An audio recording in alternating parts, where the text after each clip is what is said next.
আখেরাত লাগি করো কিছু কাজ, ছাড়ো দুনিয়ার মায়া, ছাড়ো দুনিয়ার মায়া। প্রভুর শরণে ক্ষয় করে দাও তোমার দেহ আর মন, পথিকের বেশে হয়েছে তোমার এ ধরায় আগমন। সব কিছু ফেলে চলে যাবে তুমি, আসিলে মরণক্ষণ রে, আসিলে মরণক্ষণ। সাঁঝ সকালে এত ছুটাছুটি কেন বা কিসের নেশাই, সম্বল কিছু করো না জোগাড়, বসে আছো কার আশায়। বিচারের দিনে পাশে দাঁড়াবে না কেউ তো আপনজন, পথিকের বেশে হয়েছে তোমার এ ধরায় আগমন। শূন্য হাতে এসেছিলে ভবে, শূন্য হাত চলে যাবে। ধন আর জন গাড়ি আর বাড়ি সবই পড়িয়া রবে রে, সবই পড়িয়া রবে। ছেলেরা তোমায় কবরে শোয়াবে, পরায়ে বস্ত্র সাদা কাফন, পথিকের বেশে হয়েছে তোমার এ ধরায় আগমন। সব কিছু ফেলে চলে যাবে তুমি, আসিলে মরণক্ষণ রে, আসিলে মরণক্ষণ।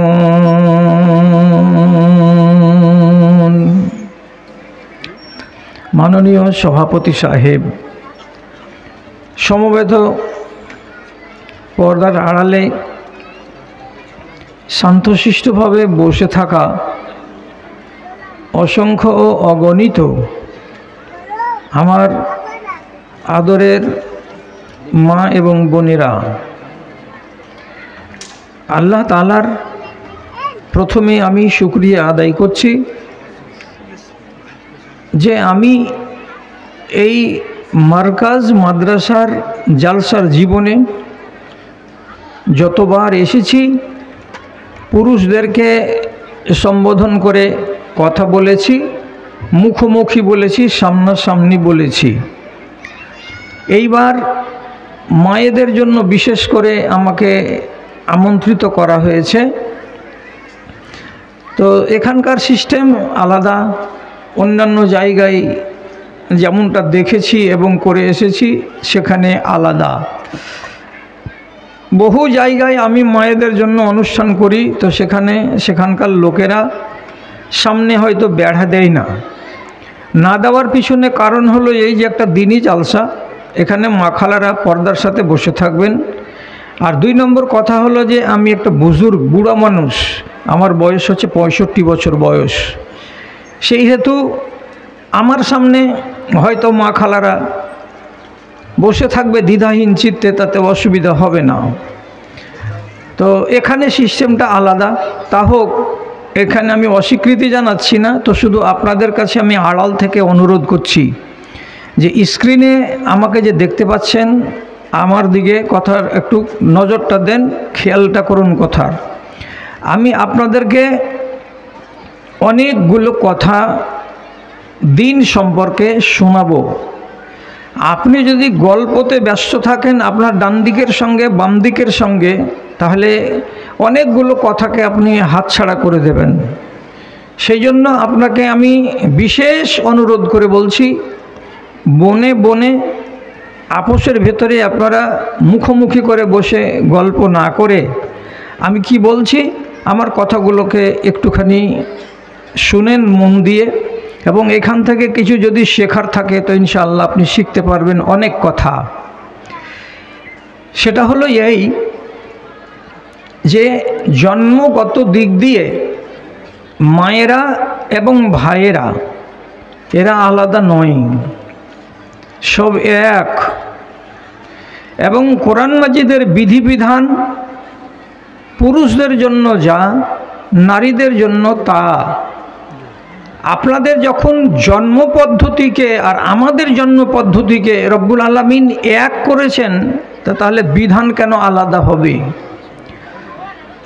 তাহলে একটা কথা মাথায় রাখবেন যে জন্মগত দিক দিয়ে আমাতে আর আপনাতে যখন একটু তফাৎ আছে, ফারাক আছে, তখন কিছুটা বৈশিষ্ট্যগত দিক দিয়েও তফাৎ আছে।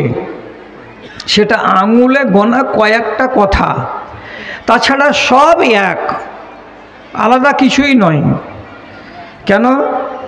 নবী করিম সাল্লাল্লাহু আলাইহি সাল্লাম বলছেন, আর নিসা ও শাকায়েকুর রিজাল, পৃথিবীতে যত নারী আছে এরা হলো পুরুষদের সহোদর। পুরুষদের সহোদর কথাটার অর্থ ব্যাপক। আমি যেমন আমার মায়ের পেট থেকে জন্মগ্রহণ করেছি, আমার বাপের ঔরস থেকে, তেমনি আপনিও আপনার বাপের ঔরস থেকে জন্ম নিয়েছেন, মায়ের পেট থেকে এসেছেন দুনিয়াতে। আমি যেমন আমার মায়ের স্তনকে চুষে বড় হয়েছি, তেমনি আপনিও আপনার মায়ের স্তনকে চুষে বড় হয়েছেন। আমার উপরে যেমন 7 বছর বয়সে নমাজের বিধান প্রযোজ্য হয়েছে, তেমনি আপনার উপরেও 7 বছর বয়সে নমাজের বিধান প্রযোজ্য হয়েছে। আপনি যেমন আপনার মা বাবার সম্পত্তিতে ভাগ পাবেন, তেমনি আমিও আমার মা বাবার সম্পত্তিতে ভাগ পাব। আপনি আপনার বাবার সম্পত্তিতে যেটা পাবেন তার থেকে আমি আপনার চাইতে বেশি পাব, আপনার ডবল পাব। আপনি পাবেন 8 আনা, তো আমি পাবো 1 টাকা। এখানে আপনি বলবেন আল্লাহ তাআলা নাইনসাফি করেছেন, এটা কথা নয়। আমি আমার বাপের সম্পত্তি পেলাম 1 টাকা, আপনি পেলেন 8 আনা। আল্লাহ তাআলা আপনাকে পুষিয়ে দিয়েছেন অন্য জায়গায়, যে আপনি আপনার স্বামীর মাল থেকে ভাগ পাবেন। কাজে আপনার ওখানকার অংশ আর এখানকার অংশ মিলাতে গেলে আপনি সমান হয়ে যাবেন, বরং জ্ঞানার হয়ে যাবেন। তাহলে দিক দিয়ে যখন এই বিভিন্ন দিক দিয়ে যখন দেখছি, তখন আপনার আর আমার মধ্যে কোনো তফাৎ দেখতে পাওয়া যায় না। আরেকটা কথা, আল্লাহ রাব্বুল আলামিন কোরআন মাজিদের ভেতরে বলছেন, আল মুমিনুনা ওয়াল মুমিনাত আউলিয়াউ বাযুহুম লিবায। পৃথিবীতে যত মুমিন আছে এবং যত মুমিনা আছে, পৃথিবীতে যত বেটা ছেলে মুসলমান আছে এবং পৃথিবীতে যত মেয়ে ছেলে মুসলমান আছে, এরা এক অপরের পরিপূরক, এরা এক অপরের জন্য কি হলো, ভাই স্বরূপ হলো, এরা বন্ধু সুলভ হলো। তার মানে কি, আমি এবং আপনি, আমরা এবং আপনারা সবাই যেন এক অপরের পরিপূরক, সবাই যেন আমরা এক আইনের ছায়ায় বাস করি। আমার আলাদা নিয়ম নয়, আপনার আলাদা নিয়ম নয়। তাহলে আমার দিকে কান রাখেন। কেন? আমি অনেকটি লোকের মুখে শুনলাম যে কেউ কেউ বাড়িতে মা খালাকে রেখে এসেছেন, আবার উনি বলে দিয়েছেন যে ভালো করে কথা শুনে আসবি, তোর মুখ থেকে আমি 2-4টা কথাগুলো শিখব এবং শুনব।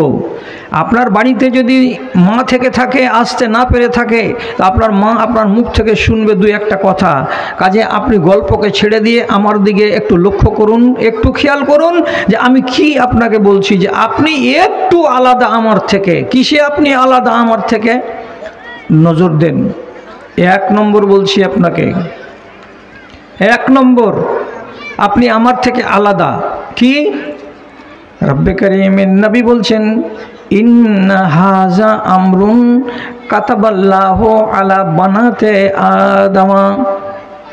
আল্লাহ রাব্বুল আলামিন আদমের বেটি যত দুনিয়াতে পয়দা হবে, পৃথিবীতে যত মেয়ে ছেলে পয়দা হবে, তাদের কপালে লিখে দিয়েছেন, তাদের নসিবে আল্লাহ রাব্বুল আলামিন লিপিবদ্ধ করে দিয়েছেন যে সে যেদিন সাবালিকা হবে, সেদিন তার নসিবে এটা লিখলেন কি, যে 2 দিন 4 দিন 5 দিন 6 দিন তাকে ঋতুস্রাবে আক্রান্ত থাকতে হবে, তাকে মাসিক হবে। তার মাসিকের দিনগুলোকে রব্বুল আলামিন প্রত্যেক মাসে নিযুক্ত করলেন। মাসিকটা লিখে দিয়েছেন আল্লাহ মা বোনদের নসিবে। আপনি বলবেন যে এই জিনিসটা তো সুবিধার জিনিস নয়, এটা তো একটা ঝামেলা, আল্লাহ তাআলা কেন দিতে গেলেন এইটা আমাদের কপালে? মা খালারা, কথাটাকে বুঝতে চেষ্টা করুন। যে নারীর মাসিক হবে না সেই নারী জীবনে কোনো সন্তানের মুখ দেখতে পাবে না। যে নারীকে এই রোগ আছে যে তার স্রাব হয় না, তার মাসিক হয় না, সেই নারী জীবনে কোনোদিন সন্তানের মুখ দেখতে পাবে না। কেন পাবে না? একটা নারীর পেটে যখন একটা ভ্রূণ, একটা বাচ্চা জন্ম নিবে, আল্লাহর কুদরত সেই দিন তার মাসিক বন্ধ হয়ে যাবে। তো মাসিকের যেই মরা রক্তগুলো থাকে সেগুলো যাবে কোথায়? যতদিন পর্যন্ত বাচ্চাটা ভূমিষ্ঠ না হবে ততদিন কোনো মায়ের পেট থেকে আর ঋতুস্রাব হবে না। এই রক্তগুলোকে রব্বুল আলামিন তার পেটের ভেতরে এমন একটা সিস্টেম করে দিয়েছেন যে বাচ্চার নাড়ি তার ভুঁড়ির সঙ্গে, নাভির সঙ্গে যুক্ত করে দিয়ে ওই নাড়ির মধ্য দিয়ে আপনারই শরীরের যে সমস্ত রক্তগুলো নির্গত হয় প্রতি মাসে মাসে মাসে মাসে, বাচ্চা থাকাকালীন সেটা নির্গত হবে না, নাড়ির মধ্য দিয়ে পেটের বাচ্চাটার পেটের ভেতরে ডাইরেক্ট যাবে, মুখ দিয়ে যাবে না। আর ওইগুলো খেয়ে খেয়ে খেয়ে খেয়ে খেয়ে খেয়ে পেটের বাচ্চাটা আস্তে আস্তে আস্তে আস্তে করে বড় হবে। এবং এই যে রক্তগুলো নাড়ি দিয়ে যায়, ভুঁড়ি দিয়ে যায়, তার কারণেই বাচ্চা যখন ভূমিষ্ঠ হওয়ার পরে প্রথম পায়খানা করে, মল ত্যাগ করে, তো তার মলকে দেখতে পাওয়া যাবে একদিন দুই দিন কালো রঙের হবে। কেন? এইগুলোই হচ্ছে কালো রক্ত, এইগুলো হচ্ছে মরা রক্ত। যদি এই জিনিসটা রব্বুল আলামিন আপনার নসিবে না দিতেন তাহলে আপনার পেটের বাচ্চাটার খাবারের যোগান কোনখান থেকে হতো? হতো না ব্যবস্থা। রব্বুল আলামিন কুদরতি তরিকায় কি করলেন? এটাকে সিস্টেম বানালেন। যে নবীজি বলছেন এটা আদমের যত বেটি আছে দুনিয়াতে তাদের নসিবে লিখে দেওয়া হয়েছে যে এটা তোমাদের হবে, যেমনি তোমরা বড় হবে। এক পুরুষদের এটা নেই, সুতরাং আপনারা এই নিয়মে আলাদা। এটা হলে কি হবে?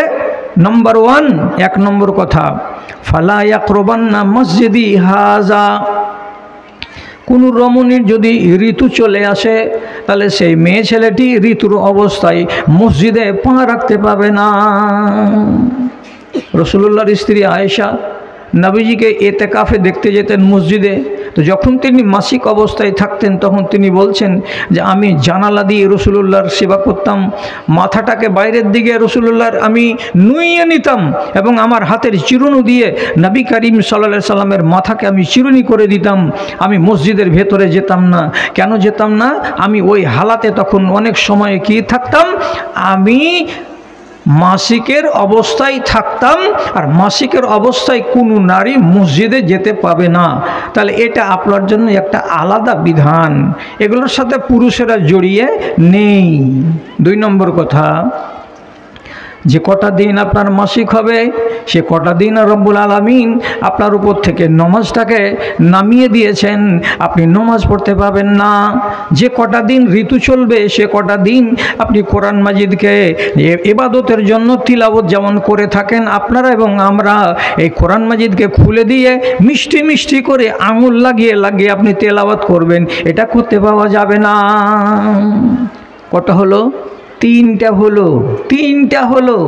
তারপরে শুনেন, আল্লাহ পাকের নবী জানাবি মুহাম্মাদুর রাসূলুল্লাহ সাল্লাল্লাহু আলাইহি সাল্লাম বলছেন, ইন্নাল্লাহা ওয়াজা আনিল মুসাফিরে সাতরা সলাতে ওয়া সৌমা আনিল হামিলে ওয়াল মুরজিএ। আল্লাহ রাব্বুল আলামিন বিদেশে গমনকারী ছেলে হোক কিংবা মেয়ে হোক তার জন্য আসান করে দিয়েছেন, তাকে নমাজটাকে হাফ পড়তে হবে। জোহরের নামাজ 4 রাকাত পড়বে মাত্র 2 রাকাত, সুন্নাত পড়া লাগবে না। আসরের নামাজ হলো 4 রাকাত, পড়বে সে 2 রাকাত, তাকে সুন্নাত পড়া লাগবে না। এই করে রব্বুল আলামিন বিদেশে গমনকারীদের জন্য নমাজটাকে কমিয়ে দিলেন, দিয়ে মাত্র 2 রাকাত করে দিয়েছেন। এটা আপনিও শরীক আছেন, আমিও শরীক আছি।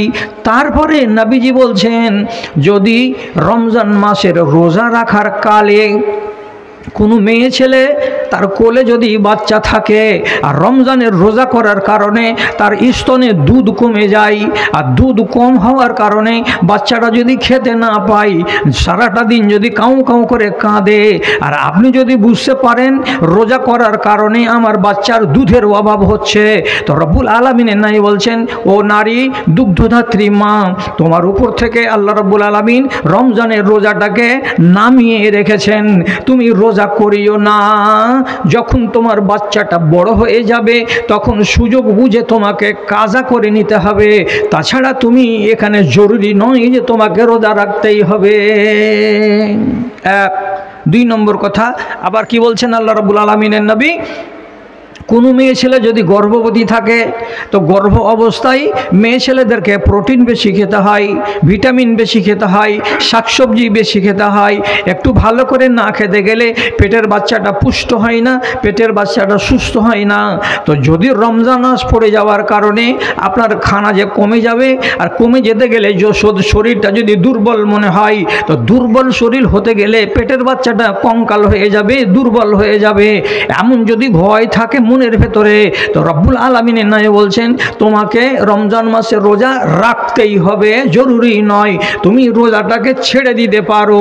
যেদিন তোমার পেটের বাচ্চা ভূমিষ্ঠ হয়ে যাবে আর সুযোগ তুমি পাবে সেদিন তুমি রোজা রাখবে, তাছাড়া তোমাকে আল্লাহ তাআলা বাধ্য করেন না যে রোজা রাখতেই হবে। কটা কানুন হলো? আপনারা আঙুল আমি দেখতে পাই না, কিন্তু আপনার মগজের কাছে জিজ্ঞাসা, আপনি নতুন মশলা কয়টা শিখলেন? এখন পর্যন্ত আমার 4খানা মশলা আপনাকে বলা হয়ে গেল। 5 নম্বর মশলা বলছি, আমি ওখানে নেই, আপনারা শুধু আলাদা আছেন, নারী আর পুরুষের বিভেদ এইটুকু বলছি। তা কি? আল্লাহ পাকের নবী বলছেন, ও পুরুষেরা, তোমরা যদি ফরজ নামাজে দাঁড়াও, 2 জন লোক মিলে যদি দাঁড়াও, তাহলে ইমাম সাহেবের ডান দিকে মুক্তাদিকে দাঁড়াতে হবে। 3 জন লোক যদি হয়ে যায় তাহলে একটা লোক সামনের সারিতে ইমাম হবে আর 2 জন লোক পিছন দিকে মুক্তাদি হয়ে দাঁড়াবে। আর আমার মায়েদেরকে রব্বুল আলামিন নাই বলছেন, ও পৃথিবীর মায়েরা, তোমরা যদি জামাত করে নামাজ পড়ো তো বেটা ছেলেদের মতো একজন ইমাম হয়ে আলাদা সামনের সারিতে দাঁড়িয়ে ইমামতি করতে পারবে না।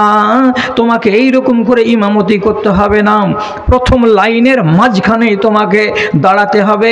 তোমার ডানে মেয়ে ছেলে থাকবে, তোমার বামে মেয়ে ছেলে থাকবে, আর লাইনের মাঝখানে তোমাকে ইমাম হয়ে নামাজ পড়াতে হবে। তোমার ইমামতিটা আর বেটা ছেলেদের ইমামতিটাতে এতটুকু তফাৎ আল্লাহ তাআলা করেছেন। কটা হলো? 5টা। গুনছেন না গল্প করছেন আড়ালে? আমি 4টা স্ক্রিন দেখছি, 3টা স্ক্রিন দেখছি। স্ক্রিনের হাল কিন্তু বদহাল, মৌলভী সাহেবের চেহারা দেখা যায় না, আওয়াজটা তো দেখতে শুনতে পাচ্ছেন। চেহারা ঝকঝক না করুক, আওয়াজটা তো যাচ্ছে, আপনি বুঝতে পারলেন। এখন পর্যন্ত আপনাকে 5টা মশলা বলে দিলাম। আবার চলুন আরেকটা শিখাই। রাসূল করিম সাল্লাল্লাহু আলাইহি সাল্লাম একদিন একখানা এত বড়টা রুমালের টুকরাকে, কাপড়ের টুকরাকে হাতে করে এমনি করে ঝুলালেন। এটা কিসের কাপড় ছিল? তো রেশমের তৈরি কাপড় ছিল। তারপরে রাসূলুল্লাহ বলছেন, ইন্নাল্লাহা তাবারাকা ওয়া তাআলা হাররামা হাযা আলা যুকুরে উম্মতি। আল্লাহ রাব্বুল আলামিন এই রেশমের কাপড়টাকে আমার বেটা ছেলে উম্মতের উপরে হারাম করে দিয়েছেন। কিন্তু এই রেশমের কাপড় দুনিয়ার যত মেয়ে ছেলে আছে, মা আছে, খালা আছে, দাদি আছে, ফুফু আছে, সবার জন্য রব্বুল আলামিন হালাল করেছেন। আপনি একই বাড়িতে আপনি এটা পরতে পাবেন, রেশমের শাড়ি। আপনার স্বামী যদি ব্লাউজ কিনে দেয় রেশমের কাপড়ের, আপনার স্বামী যদি সায়া কিনে দেয় রেশমের কাপড়ের, আপনি তার সামনে রেশমের কাপড় পরিধান করতে পাবেন। আর আপনার চোখের সামনে একই আঙিনায় আপনার স্বামী যদি রেশমের কাপড়ের পাঞ্জাবি করে, তো আল্লাহ রাব্বুল আলামিন বলছেন তোমার গায়ে এটা হারাম, এটা তুমি পড়তে পারবে না। রেশমের কাপড় যদি একটা সামান্য রুমাল ব্যবহার করে তো সেটাও ব্যবহার করতে পারবে না। কেন যে নবীজি বলছেন এটা আমার বেটা ছেলে উম্মতের উপরে হারাম করেছি, আর মেয়ে ছেলে উম্মতের উপরে এটা হালাল করা হয়েছে। 6টা মশলা হলো, আপনি আলাদা, আমি আলাদা। 7 নম্বর আঙ্গুলে গুনেন, 7 নম্বর কি বলছি, রব্বুল আলামিনের নবী সোনাকে হাতে করলেন। সোনাকে হাতে করার পরে একই কথা বললেন, ও দুনিয়ার মেয়ে ছেলেরা, এই যে সোনা আছে, তুমি যদি ইচ্ছা করো তো 5 ভরি 6 ভরি 7 ভরি যত ইচ্ছা লাগে তুমি তোমার গলায় চাপাও, তুমি তোমার হাতে চাপাও, তুমি তোমার নাকে চাপাও, তুমি তোমার কানে চাপাও, এটা তোমার জন্য ব্যবহারযোগ্য। কিন্তু 1 ইঞ্চি পরিমাণে 1 গ্রাম পরিমাণে সোনা থেকে কোনো একটা বেটা ছেলে কোনো জিনিস বানাতে পারবে না, একটা আংটি পরতে পারবে না। এমন পর্যন্ত কি যে তাকে যদি দাঁত লাগাতে হয়, যে দাঁতটা আমার এখানে ক্ষয় হয়ে গেছে, আমি এটাকে সোনার দাঁত লাগাবো, রব্বুল আলামিনের নবী বলছেন অন্য কোনো ম্যাটেরিয়ালস দিয়ে দাঁত বানাও সেটা ঠিক আছে, কিন্তু সোনা দিয়ে দাঁত বানানো যাবে না। সোনার আংটি পরা যাবে না, সোনা নিজের গলার চেন বানানো যাবে না। বেটা ছেলের জন্য রব্বুল আলামিন এটা হারাম করে দিয়েছেন, আর নারীদের জন্য অবাধ ঘোষণা দিয়েছেন, তোমরা যত পারো ব্যবহার করে যাও। তবে নারীরা মনে রাখবে, যদি 87 গ্রাম সোনা তোমার নিজের মালিকানায় থাকে, 87 গ্রাম সোনা যদি তোমার হয়, তাহলে রমজান মাস যখন বছরটা জমে যাবে, তখন তোমাকে 87 গ্রাম সোনার 40 ভাগের 1 ভাগ অথবা 87 গ্রাম সোনাকে বর্তমান বাজারে রেট ফেলে দিয়ে হিসাব করে দিতে হবে যে কত টাকা আমার এটা হলো, আর অতটি টাকাকে 40 ভাগের 1 ভাগ জাকাত হিসাবে তোমাকে দিতে হবে। এটা হলো তোমার উপরে ফরজ। বেটা ছেলেরা সোনার মালিক হয় না, বেটা ছেলেরা সোনা চাঁদি ব্যবহার করে না, এদের উপরে হারাম আছে। কাজে এরা যদি গৃহস্থালি করার জন্য কিনে বাড়িতে রাখে তাহলে তাদেরকে জাকাত লাগবে, আর যদি এগুলো ব্যবসা না করে তাহলে তাকে জাকাত লাগবে না। 7টা মশলা হলো, খেয়াল রেখেছেন কিনা যে 7টা মশলা আপনাকে এখন পর্যন্ত শোনালাম, যেটিতে মায়েরা আলাদা আর ভাইয়েরা আলাদা। আচ্ছা, এর পরেও যদি আরও 2-1টা বেরিয়ে যায় তো বের হবে তো হবে, এইটার উপরে যদি সময় সবখানি কাটিয়ে দিই তাহলে অনেক কথা থেকে যাবে। তো আম্মা জান, আমার বোনেরা, আমার দিদিরা, আপনারা জানতে পাচ্ছেন যে এই যে কয়েকটা কথা আপনাকে বলা হলো, এইটিকে বাদ দিতে গেলে বাকি সব জিনিসে আমি আর আপনি সমান। যেমন আপনাকে বলছি, জান্নাত পাবে, মেয়েরাও পাবে, ছেলেরাও পাবে। কিসের বিনিময়ে পাবে? তো নেক আমলের বিনিময়ে পাবে। যদি বাড়িতে বাংলা কোরআন মাজিদ থাকে তাহলে আগামীকালকে সকালবেলায় বাড়ি গিয়ে সূরা আহজাবের 25 নম্বর আয়াতটাকে বের করবে, খালা দিয়ে পড়বে। ওইখানে 10টা গুণের কথা আল্লাহ রাব্বুল আলামিন আলোচনা করেছেন ওই আয়াতটার ভিতরে। 10টা গুণে ছেলেকে মেয়েকে সমান করে সাজিয়ে আল্লাহ তাআলা বলছেন, দুজনকে শরীক করে দিয়ে। খেয়াল করবেন কথার দিকে, কি বলছেন আল্লাহ তাআলা? ইন্নাল মুসলিমিনা ওয়াল মুসলিমাত ওয়াল মুমিনিনা ওয়াল মুমিনাত والصابرين والصابرات والقانتين والقانتات والمتصدقين والمتصدقات। মানেটা কি? রাব্বুল আলামিন বলছেন, মুসলমান বেটা ছেলে এবং মুসলমান মেয়ে ছেলে এক, মুমিনা মেয়ে ছেলে এবং মুমিনা বেটা ছেলে 2। 3 নম্বরে রোজা পালনকারী পুরুষ লোকেরা এবং রোজা পালনকারী মেয়ে ছেলেরা 3।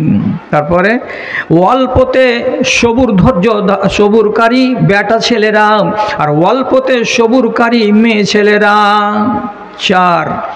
যে সমস্ত বেটা ছেলেরা আপদে বিপদে ধৈর্য ধারণ করতে পারে এমন পুরুষ লোকেরা, আর আপদে বিপদে ধৈর্য ধারণ করতে পারে এমন মেয়ে ছেলেরা। তারপরে আবার নবী আল্লাহ রাব্বুল আলামিন বলছেন, এমন বেটা ছেলে যারা নিজের মাল থেকে সাদকা করে সেই বেটা ছেলেরা, এবং মাল থেকে নিজের সাদকা করে এমন মেয়ে ছেলেরা। তারপরে রাব্বুল আলামিন বলছেন, এমন বেটা ছেলেরা যারা নিজের ইজ্জতের হেফাজত করতে পারে এবং এমন মেয়ে ছেলে ছেলেরা যারা নিজের ইজ্জতের শরম গায়ের হেফাজত করতে পারে, এই করে 10টা কথাকে বলার পরে আল্লাহ তাআলা বলছেন আ'দ্দালিল মুমিনিনা। আল্লাহ রাব্বুল আলামিন এমন বেটা ছেলেদের জন্য আর এমন মেয়ে ছেলেদের জন্য তিনি জান্নাত নির্মাণ করে রেখেছেন, তাদের জন্য রয়েছে জান্নাত। তাহলে আপনি মাথা খাটিয়ে বলেন তো, আপনার জন্য কি আলাদা কিছু আল্লাহ তাআলা বদলা দিলেন? ও মেয়েরা, তোমাদেরকে একটা সুন্দর বাগান দিব আর পুরুষ লোকদেরকে একটা জান্নাতের বিল্ডিং দেব, এ কথা আল্লাহ বললেন কি? আল্লাহ তাআলা কি বললেন? তোমাদের সবার জন্য আমি সুন্দর মনোরম জান্নাত তৈরি করে রেখেছি। তো কতটি লোককে শরীক করা হলো?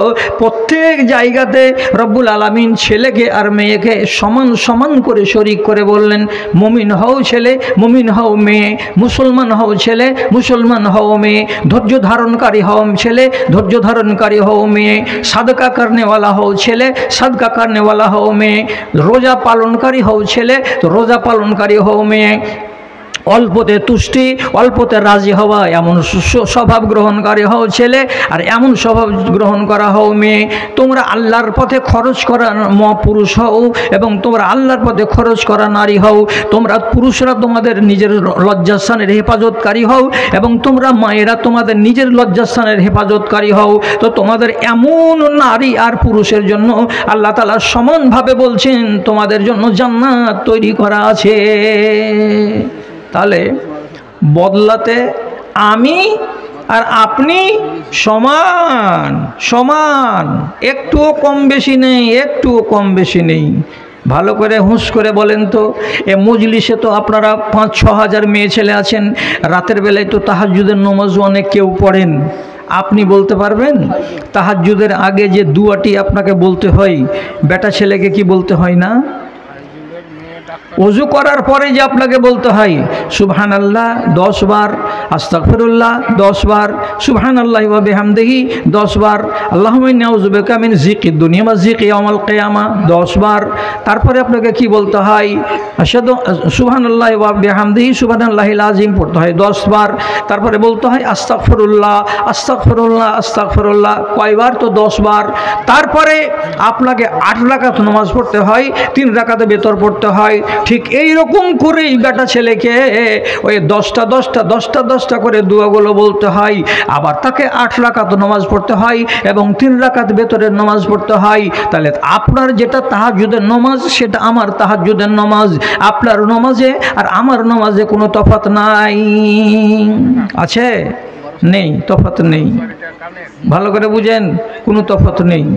আবার বলছি আপনাকে আর একটা কথা, খেয়াল করুন আমার দিকে, যে রব্বুল আলামিন একটু করে তফাৎ দিলেন ওখানে, আর আমাদেরকে এখান থেকে আলাদা করলেন। আইনে সব জায়গায় সমান। তাকান, নজরটা এদিকে করুন আর কানটাকে তেজ করুন। আল্লাহ রাব্বুল আলামিন বলছেন আস-সারিকু ওয়াস-সারিকাতু ফাকতাউ আইদিয়াহুমা জাযাআম বিমা কাসাবা।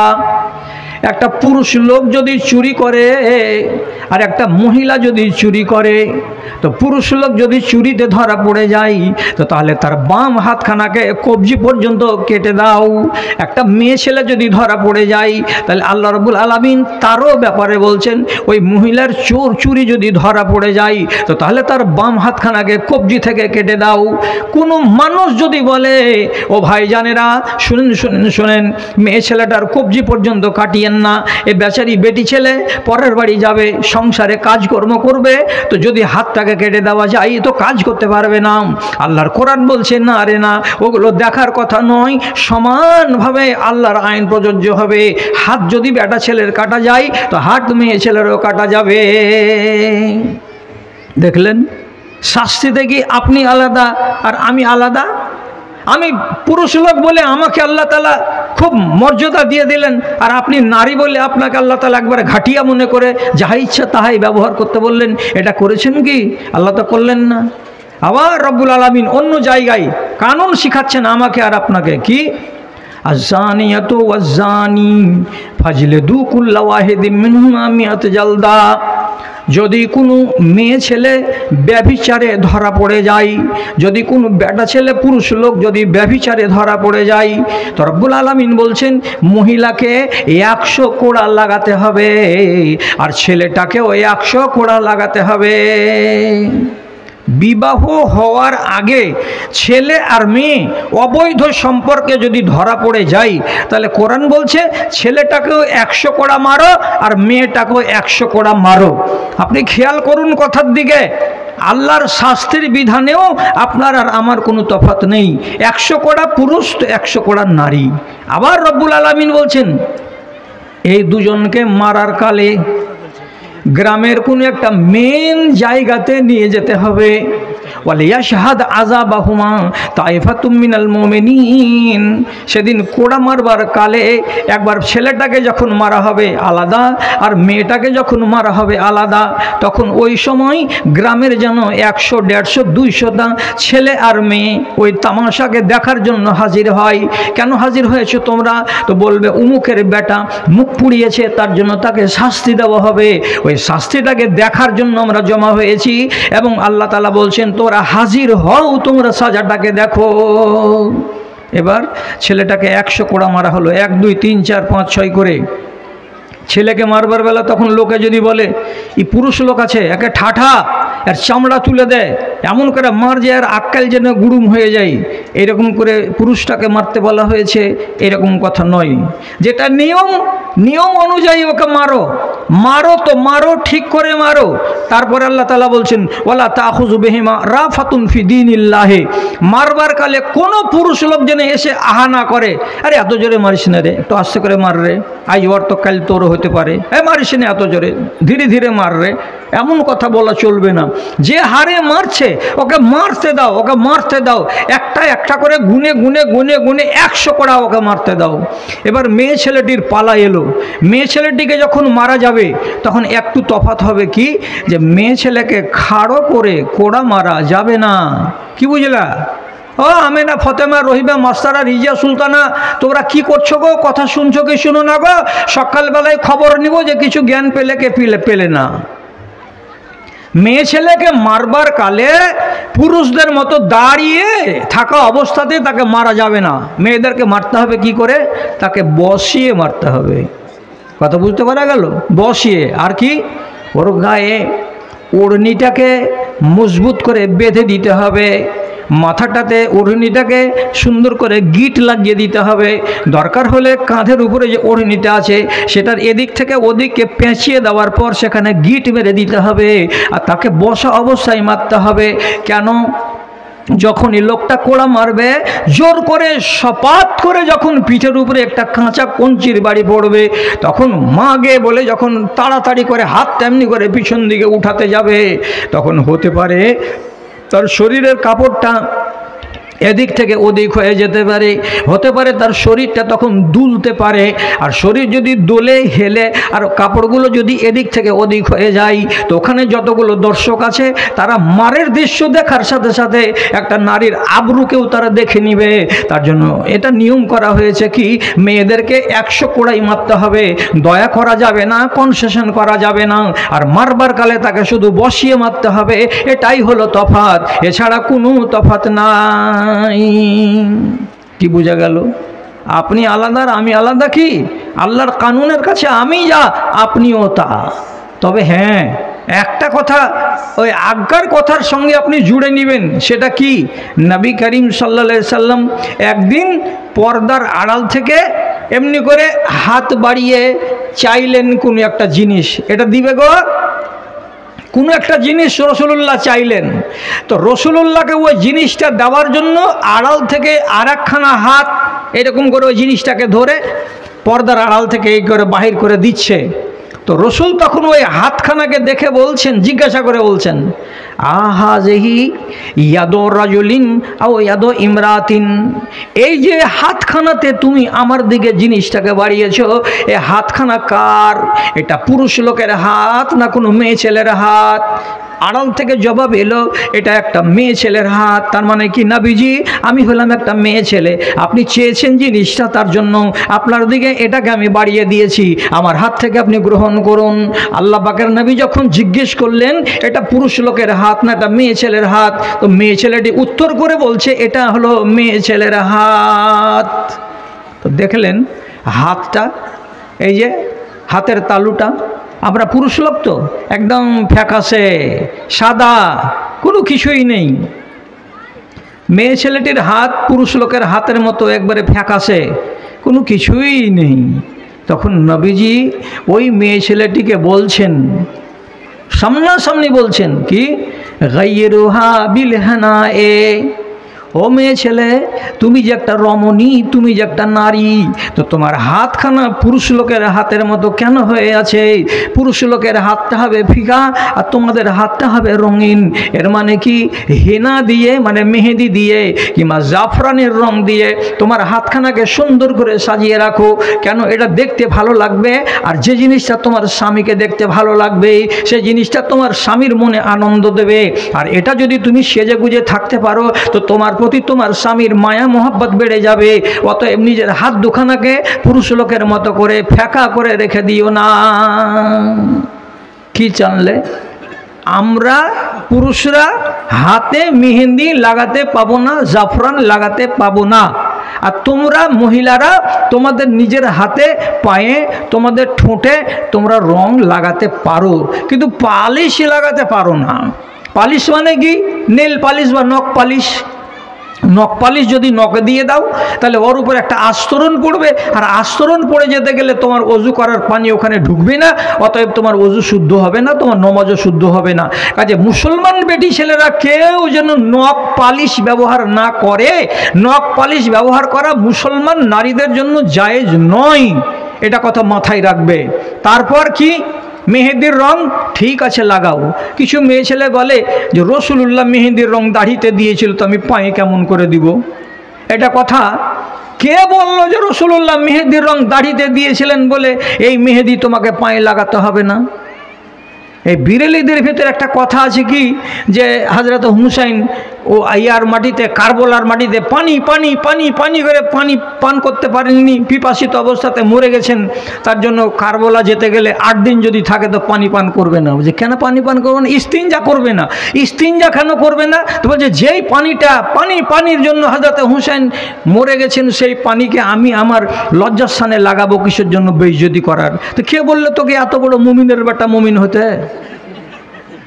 হ্যাঁ, এত বড় মুমিন হতে হবে না। রসুলুল্লাহ দাড়িতে খেজাব লাগিয়েছেন, মেহেদি রাখিয়েছেন, তার কোনো প্রমাণই নাই। কেন? যে রসুলুল্লাহ 62-63 বছর বয়সে মারা গেছেন, তখন পর্যন্ত একটা রিওয়ায়েত পাওয়া যাচ্ছে, তাতে একটু কিলোকাল আছে, যে রসুলের দাড়ির ভেতর থেকে আঙুল গোনা 15 থেকে 20টা, একজন বলছে 19টা দাড়ি মাত্র সাদা ছিল আর বাদবাকি সব কালো ছিল। তাহলে রসুল খেজাব লাগাবেন কেন? রসুল মেহেদি লাগাবেন কেন? আপনারা ওই কথাটাতে পড়বেন না। আপনার মন চাইলে পায়ে খিজাব লাগান, হলদি রং লাগান, কিংবা আপনি হিনার রং লাগান, মেহেন্দির রং লাগান, মুখে লাগান, হাতে লাগান, লাগাতে হবে, এটা আপনার অধিকার, কিন্তু আমাদের এটা অধিকার নয়। হ্যাঁ, আর একটা কথা মাথায় রাখতে হবে, যে লাভের বেলা আমি আর লোকসানের বেলা থাকবেন না আপনি, এটা কিন্তু যেন না হয়। কেন না হয়? কি বলেছি আমি আপনাকে?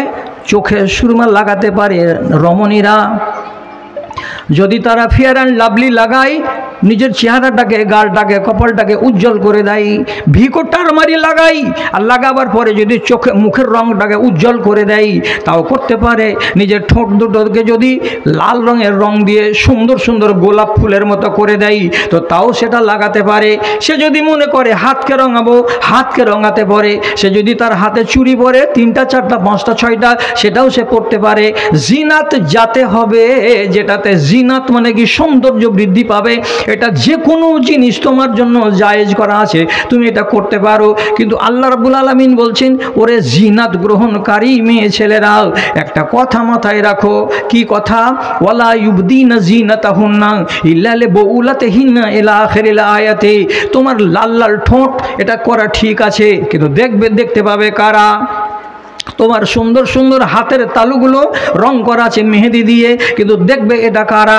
তোমার কপালে সুন্দর সুন্দর নকশা করা আছে ওই রকম রং দিয়ে দিয়ে, এ রং দেওয়া কপালখানাকে দেখতে পাবে কারা।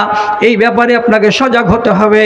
আল্লাহ তাআলা কোরআন মাজিদে সূরা নূরের ভেতরে বলছেন, তোমার লাল লাল ঠোঁট, তোমার সুন্দর সুন্দর চেহারা, তোমার জিনাত করা অঙ্গ কে দেখতে পাবে? অঙ্গ তো জিনাত করেছো ভালো কথা, কিন্তু জিনাতটাকে সীমাবদ্ধ রাখতে হবে কার ভেতরে? 6 জন পুরুষ লোকের মধ্যে 6 জনের বাইরে 7 জন লোক যেন সেটাকে দেখতে না পায়। কে কে দেখতে পাবে? তোমার স্বামী দেখতে পাবে, এটা মন ভরে। তোমার ভাই দেখতে পাবে, যেটা মায়ের পেটের ভাই। তোমার বাপ দেখতে পাবে, যেটা তোমার জন্মদাতা। তোমার শ্বশুর আব্বা অর্থাৎ তোমার স্বামীর বাপ, সে দেখতে পাবে তোমার এই ডিজাইনগুলো। আর কে দেখতে পাবে? তোমার বেটা যদি বড় হয়ে যেয়ে থাকে তো তোমার নিজের বেটা দেখতে পাবে। আর কে দেখতে পাবে? তো 6 নম্বর পুরুষ লোক। তোমার বাড়িতে যদি এমন কোনো নাবালক ছেলে কাজ করে, তো কাজের ছেলে দাস, সে যদি তোমার দিকে তাকায়, তোমার লাল ঠোঁট যদি দেখতে পাই, তোমার হাতের মেহেদি যদি দেখতে পাই, তোমার গলার যদি হারখানাকেও দেখতে পাই, তাহলে এই 6 জন লোক ছাড়া পৃথিবীর 7 জন লোক যেন দেখতে না পাই। যদি দেখতে পাই তাহলে তোমাকে হিসেব দিতে হবে কিয়ামতের ময়দানে। মাথায় থাকবে, মাথায় রাখবে। আমি আগামী বছর তোমাদের সামনে আমি বিশেষভাবে নারীদের ওয়াজ করব বলে আমি ডেট গ্রহণ করব না। যদি আল্লাহ বাঁচায় তো আমি পুরুষদের জন্যই আসবো। এইবারই আমার প্রথম আর এইবারই আমার শেষ। এরপরে আমি তোমাদের সামনে থাকছি না। কাজে আমার কথাটিকে হেফাজত করো, হেফাজত করো। ইনশাল্লাহ, ইনশাল্লাহ। তো কি বলছি, কথার দিকে খেয়াল করো। আর একটা কথা বলে দিচ্ছি, আমরা গায়ে 250 টাকা, 200 টাকা, 300 টাকা, 500 টাকা দিয়ে বাজার থেকে পারফিউম কিনে আনি। আনার পরে শিশিটাকে এমনি করে যখন চিপি, তা শিশির করে পারফিউমগুলো বেরোয়, গায়ে লেগে গেল। কি ভিনি ভিনি খুশবু, মনে হচ্ছে ফুলের বাগান দিয়ে হাঁটছি। তোমার আলমারিতে আছে একটা? আছে? যদি তোমার আলমারিতে থাকে তো তোমার নাম কি? আয়েশা, ফাতেমা, আমিনা, মাস্তারা, রিজিয়া, সুলতানা। তুমি নামাজি মেয়ে ছেলে তো? যে হ্যাঁ নামাজি মেয়ে ছেলে। আগেকার বিধানটি তোমার মনে আছে তো? যে হ্যাঁ আমার মনে আছে। তাহলে এখনকার বিধানটা তুমি ভালো করে কান দিয়ে শুনে নাও আর এটাকে হেফাজত করো। তাকে পুরুষ লোকেদের জন্য সেন্ট রব্বুল আলামিন হালাল করেছেন, আর মেয়ে ছেলেদের জন্য সেন্টকে রব্বুল আলামিন হারাম করে দিয়েছেন। মেয়েরা সেন্ট ব্যবহার করতে পারবে না। বুঝতে পারলে? যেটাই হোক, আতরের ঠিপি খুলে একটু করে নিয়ে যদি কাপড়ে লাগাও সেটাও তোমার চলবে না। আর যদি পারফিউমকে নিয়ে এসে যদি এক্সপ্রে করে নাও তোমার শরীরে, সেটাও করা চলবে না। কতটা সাংঘাতিক! কেন? তুমি তো বাজার যাবে, তুমি তো বিয়ে বাড়ি যাবে, তুমি তো বাইরে কোনো রিশতেদারের বাড়ি বেড়াতে যাবে, আর তোমার গায়ে যদি পারফিউম থাকে, মন মুগ্ধকর যদি সেন্ট তোমার গা থেকে বেরোয়, ভিনি ভিনি খুশবু যদি বেরোয়, তাহলে তোমার পিছনে পিছনে 2টো লোক হাঁটতে পারে, তোমাকে ধাওয়া করতে পারে, তোমার ব্যাপারে উৎসাহ হতে পারে। এটা কার বেটি গো? এটা কোন সেন্ট ব্যবহার করেছে গো? এত ফার্স্ট ক্লাস সেন্ট, বাপরে! এর পিছন থেকে হটতে মন হয় না, মনে হচ্ছে ও যেদিকে যেদিকে হাঁটে সেদিকে আমি যেন হাঁটি। এরকমের একটা খেয়াল মানুষের মনের ভেতরে তৈরি হতে পারে। তার জন্য মেয়ে ছেলে ফিতনাতে যেন না পড়ে, তার জন্য রব্বুল আলামিন পরিষ্কার করে দিয়েছেন কি, মেয়েরা সেন্ট ব্যবহার করতে পারবে না। এটা থেকে তাকে সাবধান হতে হবে। যদি বলে মুখে মুখে তোমার কথা শুনো নাকি, নবীজি বলছেন, আইয়ুমা ইমরাতিন ইস্তাতারাত সুম্মা খারাজাত লিতাজিদান্নাস মিন রিহা ফাইন্নাহা জানিয়াতুন। কোন একটা মেয়ে ছেলে সে যদি গায়ে আতর মেখে নেয়, পারফিউম ছিটিয়ে নেয়, আর নেওয়ার পরে বাড়ি থেকে বেরোয়, তার নিয়তে কি আছে? লিতাজিদান্নাস মিন রিহা, যেখান দিয়ে যাবে বিয়ে বাড়িতে সেখান দিয়ে যেন বেটা ছেলেরা তাকে তার গা থেকে ঘ্রাণ পায় এবং তার দিকে তাকায়, কার মেয়ে গেল, কি সেন্ট ব্যবহার করেছে, এই বলে যদি তার প্রশংসা করে, আর এটা যদি তাকে শুনতে ভালো লাগে, তো মেয়ে ছেলেরা যদি এই গলত উদ্দেশ্য নিয়ে গায়ে সেন্ট মেখে বাড়ি থেকে বেরোয়, তো রাসূলুল্লাহ বলছেন ওই মেয়ে ছেলেটির পরিচয় আর কিছু হোক না কেন, হতে পারে চৌধুরীর বেটি, হতে পারে পঞ্চায়েতের মুখিয়ার বেটি, হতে পারে প্রধানের বেটি, হতে পারে এমএলএর বেটি, এগুলো আলাদা কথা। কিন্তু নবীজি বলছেন ওই মেয়ে ছেলেটির পরিচয় হলো ফাইন্নাহা জানিয়াতুন, ওই মেয়েটি হলো রান্ডি, ওই মেয়ে ছেলেটি হলো বেশ্যা।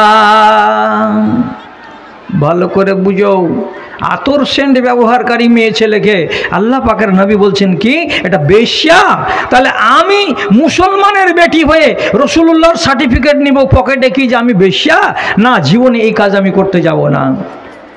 এইবার আপনাকে আর একটা কথা বলছি, রব্বুল আলামিন কয়েকটা কাজ সম্পর্কে খুব কঠিনভাবে তার নবীকে দিয়ে নিষেধাজ্ঞা দিয়ে পাঠিয়েছেন আপনাদের মতো মেয়েদের নামে। আমার দিকে তাকান আর আমার কথার দিকে একটু কান লাগান। তা কি? রাসূলুল্লাহ বলছেন লানাল্লাহুল ওয়াসিমাতা ওয়াল মুস্তাউসিমাতা ওয়াল ওয়াসিলাতা ওয়াল মুস্তাউসিলাতা ওয়াল মুতাফাল্লিজাত। আল্লাহ তাআলা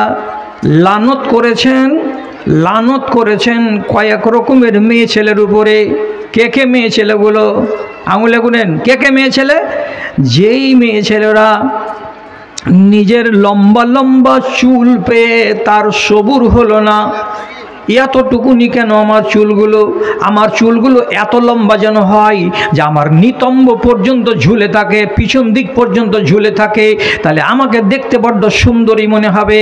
তো আর নিজের ছোট চুলগুলোকে বড় করার জন্য বাজার থেকে চাইনা কোম্পানির তৈরি করা নকল চুল পাওয়া যাচ্ছে, সেই পর চুলাকে কিনে নিয়ে এসে তার নিজের চুলের সঙ্গে যদি জোর লাগিয়ে দিয়ে বড় বেনি বানিয়ে দেয়, লম্বা বেনি বানিয়ে দেয় কিংবা চুলের ঝুঁটি বানিয়ে দেয়, আর দেওয়ার পরে দেখাতে চাই এই দেখো আমার চুলগুলো কত বড়। তো এইরকম নকল চুল যারা তার অরিজিনাল চুলের সঙ্গে লাগিয়ে দিয়ে ফুটানি করতে যাবে, নবীজি বলছেন ওই বেটি ছেলেটার উপরে আল্লাহর লানত নাজিল হবে, আল্লাহর লানত নাজিল হবে, আল্লাহর লানত নাজিল হবে। আর যে মেয়ে ছেলেটি ওর বিনি বানিয়ে দেবে, নকল চুলটিকে আসল চুলের সঙ্গে জোড়া লাগিয়ে দেবে, মানে কি আমি মাথা খুলে বসে আছি আর পিছন দিকে আমার দাদি অথবা পিছন দিকে আমার খালা অথবা পিছন দিকে আমার বড় বোন আমার চুলগুলোকে জুড়ে দিচ্ছে, বিনি বানিয়ে দিচ্ছে। রাসূলুল্লাহ বলছেন এই মেয়ে ছেলেটি যে বানিয়ে নিচ্ছে তার উপরে আল্লাহর লানত, আর যে মেয়ে ছেলেটি তার চুলের বিনি বানিয়ে দিচ্ছে ওই মেয়ে ছেলেটির উপরেও লানত। কার কার বাড়িতে আছে? কার কার বাড়িতে আছে? এমন এমন বাড়িতে আমি জালসা করতে গিয়ে মেহমান হয়েছি, ঘরের ভেতরে দেখেছি এমন এমন ড্রেস আর এমন এমন জিনিস যে একটা ছোট ছোট আলগানি তৈরি করা আছে কাঠের, তো এক একটা কাঠের চোঙের ভেতরে 100টা করে চুরির হালা, এদিকে লাল এদিকে সবুজ এদিকে কালো এদিকে রঙিন, শুধু চুরির হালা দেখেছি।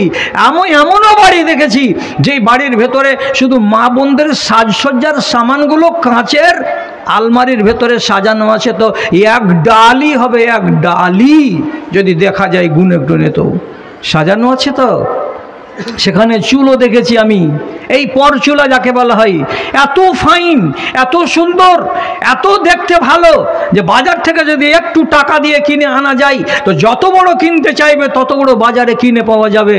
বাহ, নকল চুলের সঙ্গে আসল চুলকে লাগিয়ে দিলাম, আর দেওয়ার পরে আমি কি করছি এখানে ফ্যাশন করতে গেছি। লানত যদি ঘাড়ে নেওয়ার ইচ্ছা থাকে তো ফ্যাশনের চুল কিনে আনো, তাহলে যে বানিয়ে দেবে আর যে বানিয়ে নেবে দুজনের উপরে আল্লাহর লানত তৈরি হবে পড়বে। আরেকটা কথা কি, গোদানি গদিয়ে নেওয়া। গোদানি কাকে বলে? আজকালকার জমানাতে একে সোজা ইংরেজিতে বলা হচ্ছে ট্যাটু। ট্যাটু মানে কি? কালো রং দিয়ে হাতে নকশা তৈরি করে নেওয়া, কপালে তৈরি করে নেওয়া, কোনো শরীরে যেখানে সেখানে ওই ট্যাটু বা নকশাটা তৈরি করে নেওয়া। কত অমুসলিম মেয়ে ছেলের গায়ে তোমরা দেখতে পাবে ওখানে ওর নিজের নাম লেখা আছে কালো করে। কত মেয়ে ছেলেদের ভিতরে দেখতে পাবে ও অযথা লিখে রেখেছে ইংরেজিতে ওই কালো রং দিয়ে, যেটাকে ট্যাটু বললাম আমি, কোনো ওদের ধর্মের শ্লোক লিখে রেখেছে কিংবা আই লাভ ইউ লিখেছে কিংবা হার্ট ছাপিয়ে দিয়েছে কিংবা আর কিছু করে দিয়েছে। বিভৎস চেহারা লাগছে দেখতে ওই ট্যাটু। যারা ট্যাটু বানাবে, রাসূলুল্লাহ বলছেন যে বানাবে আর যে বানিয়ে দেবে এদের দুজনের উপরে আল্লাহর লানত হবে। আলহামদুলিল্লাহ আমাদের দেশে মুসলমানের ভেতরে ট্যাটু নাই, তবে এক একটা যারা কপাল পোড়া কুলাঙ্গার যারা আছে তারা হয়তো কেউ এক একটা করেছে, তাছাড়া মুসলমানের বাচ্চারা ট্যাটু করে না, আর মুসলমানের মেয়েরা তো ট্যাটু বুঝেই না, করে না। তার জন্য বলছি আলহামদুলিল্লাহ। আর একটা জিনিস রাসূলুল্লাহ নিষেধ করছেন, সেটা কি? ওয়াল মুতাফাল্লিজাত, আরব দেশের মেয়েরাটা বেশি বেশি করে করতো, আমাদের দেশের নারীরা জানে না, আমরাও জানি না, আমরা করি না। তো আলহামদুলিল্লাহ, তা কি আরব দেশের মেয়ে ছেলেরা নিজের দাঁতগুলোকে চিকন করার জন্য, ডিজাইন করার জন্য মিস্ত্রির কাছে যেত, আর যাওয়ার পরে রেতি দিয়ে রেতিয়ে কোনোটাকে চোখা করে নিত, কোনোটাকে ডিজাইন করে নিত, কোনোটাকে তেরছা করে নিত, কোনোটাকে সমান করে নিত, আর নেওয়ার পরে বলতে চাইতো কি, এই রকম করে যদি আমি থাকি তোমাকে দেখতে বড্ড সুন্দর লাগবে। নবী করিম সাল্লাল্লাহু আলাইহি সাল্লাম বলছেন, যে সমস্ত মেয়ে ছেলেরা নিজেদের দাঁতকে চোখা চোখা করে নেবে, মিস্ত্রিকে দিয়ে ডিজাইন করে নেবে, তার উপরে আল্লাহর লানত নাজিল হবে। এখানে 3টা বিধান হলো। 4 নম্বর বিধানটা বলে দিচ্ছি, আর দেওয়ার পরে আমি শেষ করি। তোমাদের এইগুলো বিষয়কে বলা, অন্যদিকে আমাকে যেতে হবে। তা হলো কি, আজকালকার জামানায় বেশ কিছু বেটি ছেলে আল্লাহ তাআলার ভুল ধরেছে। কি ভুল ধরেছে? চোখের উপরে যে এই কালো চুলটি আছে, এইটিকে বাংলাতে বলে ভুরু। এই ভুরুর চুলগুলো চ্যাপটা করে আল্লাহ তাআলা 2 চোখের উপরে করে রেখেছেন। কিসের জন্য করে রেখেছেন? আল্লাহর কুদরত আছে এখানে, বলার টাইম নেই আমার কাছে। কিন্তু তোমাদের ভেতরে কিছু কিছু মহিলা, যার ভ্যানিটি ব্যাগে গুটি টাকা আছে, যে ধনীর বেটি, যার স্বামী চাকরি করে, তারাই এই আল্লাহর ভুল ধরতে যায়। আয়নাতে দেখলো, দেখার পরে বলল, এত চ্যাপটা হয়ে কখনো চুল হয় নাকি? এবার চলে গেল কোথায়? বিউটি পার্লারে। বিউটি পার্লারে গিয়ে তখন বিউটি পার্লারের মেয়েরা 2500 টাকা 3000 টাকা করে ফি নিল। আর নেওয়ার পরে চ্যাপটা ভুরুগুলোকে এদিক ওদিক থেকে মশলা দিয়ে হেয়ার রিমুভার, হেয়ার মানে চুলগুলোকে উপড়ে ফেলার জন্য একগুলো মশলা ব্যবহার করে চ্যাপটা এই ভুরুটাকে পাতলা করে দিল, একবারে আঁশি করে দিল। আর দিয়ে আগেকার নকশাটাকে বদলে নতুন নকশা বদলে দিল। এবার একে দেখাচ্ছে যে, দেখেন তো ম্যাডাম, এবার আগের থেকে আপনাকে ভালো লাগছে কি না? তখন এই আমার দিদিমণি মুসলমানের বেটি ছুঁচকি তখন কয়েছে, হ্যাঁ ভালো লাগছে, এখন খুব ভালো লাগছে দেখতে। আগেকারটা কিন্তু এত ভালো লাগছিল না, কেন অনেক চ্যাপটা ছিল। আর এখন এটা কি লাগছে? দারুণ লাগছে। তাহলে আগেকারটা করেছিল কে? আল্লাহ রাব্বুল আলামিন। আর এখন করলোটাকে, এখন যেটা এতে বিউটি পার্লারে যে তুমি করে নিলে একটা মেয়ে ছেলে, ও তোমাকে করে দিল। তো উপরেরটা করা ছিল আল্লাহর, আর নিচে যেটা করে দিল এটাকে তোমার মার সতীন। এটা তোমাকে ভালো লাগলো, আর আল্লাহ রাব্বুল আলামিনের করাটা তোমাকে ভালো লাগলো না। এই জন্য আমি বিয়ে বাড়িতে গেলে আমি দেখতে পাচ্ছি একটা নতুন ফ্যাশন, সেটা হলো এই শতকরা 10টা 15টা মেয়ে ছেলে এইরকম ব্যবহার করে আসছে যে বুকের উপরে শাড়িটাকে দোছট করে আটার পর এখানে এগুলো যেটাকে ভাঁজ বলি, ভাঁজগুলোকে গুনে গুনে গুনে গুনে একদম এইভাবে টেঁড়া করে দিয়ে একটা সিফটি বিন দিয়ে ভাঁজগুলোকে গেড়ে রাখছে। আর ডান দিকের সাইডটা সম্পূর্ণ অমুসলিম মেয়েদের মতো ফাঁকা থাকছে, আর বাম দিকটা ঢাকা থাকছে। তো একটা দোকান খোলা আর একটা দোকান ঢাকা, এই বদচরিত্র তোমার কেন হবে? আমাকে এটার জবাব দাও। এখানে সিফটি বিন লাগবে কেন? তুমি কার বেটি? এটা কথার আমাকে জবাব দাও। আর একটা কথা হলো কি, আমি মুসলমানের বেটিকে দেখতে পাচ্ছি যে তোমার কানে সোনার দুল আছে, এই জন্য তোমার মাথায় ওড়নি চাপবে না। ওরে ঠ্যাঁঠার বেটি রে, গলাতে যে হারখানা আছে তাকে দেখাবার জন্য গলার সামনখানিতে ওর ওড়না যেতেই চাইছে না। তার মানে কি, যত ভারতের বেটা ছেলেটি আছো, খালি তোমরা কাম ফেলে দিয়ে আমার দিকে দেখো কতটি কি করে এসছি। তোমার বাবার চাকর আছে যে তোমার গয়না আমাকে দেখতে হবে এখানে এসে? আর শতকরা 5টা মেয়ে ছেলেকে আমি দেখছি আধুনিক যুগে যে তাদের এই ভুরুকে নুচা আছে, পাতলা করে দেওয়া আছে। ভালো করে মনে রাখো, আল্লাহর লানত নাজিল হবে। সহি হাদিস তোমাকে পড়ে শোনালাম, এই মাত্র 5 মিনিট হলো হাদিসটাকে পড়া। লানত কাকে বলে যদি জানতে না পারো, চিনতে না পারো, তো শয়তানের কথাটাকে একবার মগজে তুলিও, তোলার পরে বলিও যে লানত কি বলা হয়, কাকে বলা হয়। ইবলিস শয়তানের উপরে আল্লাহর লানত নাজিল হয়েছে বলেই আল্লাহ তাআলা তাকে শ্রেষ্ঠ আসন দিয়েছিলেন। 5 হাতের লাত মেরে চেয়ার কেড়ে নিয়ে দুনিয়াতে পাঠিয়ে দিয়েছেন, আর দিয়ে ওর নাম দিয়েছে রাজিম। রাজিম মানে লানতি, রাজিম মানে জুত্তাখোর, রাজিম মানে লাঞ্ছিত, রাজিমের মানে হলো পোড়া কপাল। এই জন্য তুমি যখন কোরআন পড়ো তখন তোমাকে কি করতে হয়? আউযু বিল্লাহি মিনাশ শাইতানির রাজিম। আউযু বিল্লাহি মিনাশ শাইতানির রাজিমের মানে হলো কি? ইবলিস শয়তানের কপালে জুতা মেরে দিলাম, দিয়ে কোরআন পড়তে শুরু করলাম, ওই হলো লানতি। তাহলে লানত কাকে বলে আন্দাজ করো।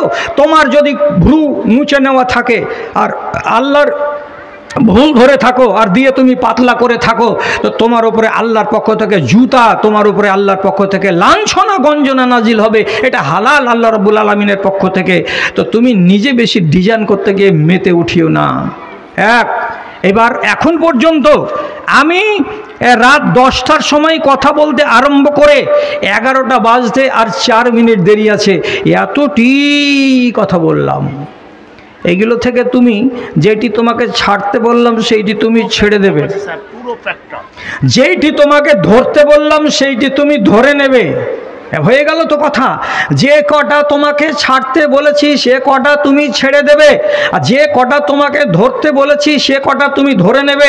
তাহলে আমি তোমাকে বলবো তুমি একটা ইমানদার মেয়ে ছেলে, তুমি একটা ইমানদার মেয়ে ছেলে।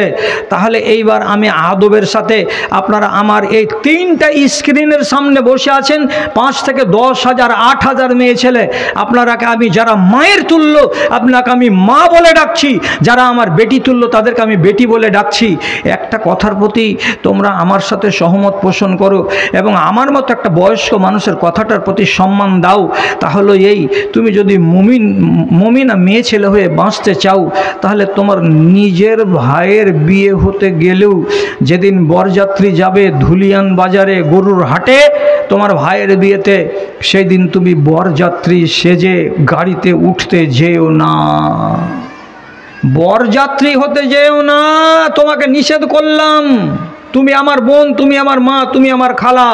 কেন যে ইসলামী শরিয়াতে বরযাত্রী কথাটা নেই।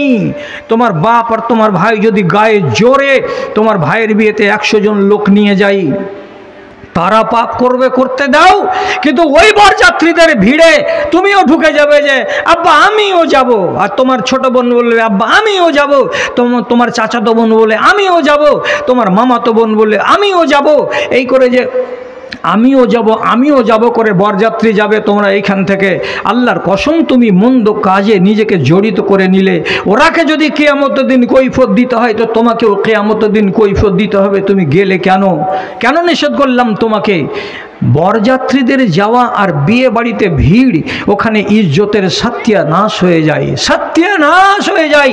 ওখানে মানুষকে সেদিন এত আবেগপ্রবণ করে রাখে যে তাদের সামনে ধর্ম কোনো ফ্যাক্টর নয়, তাদের সামনে সেদিন তাদের মন মর্জিটাই হচ্ছে সবচাইতে বড় কথা।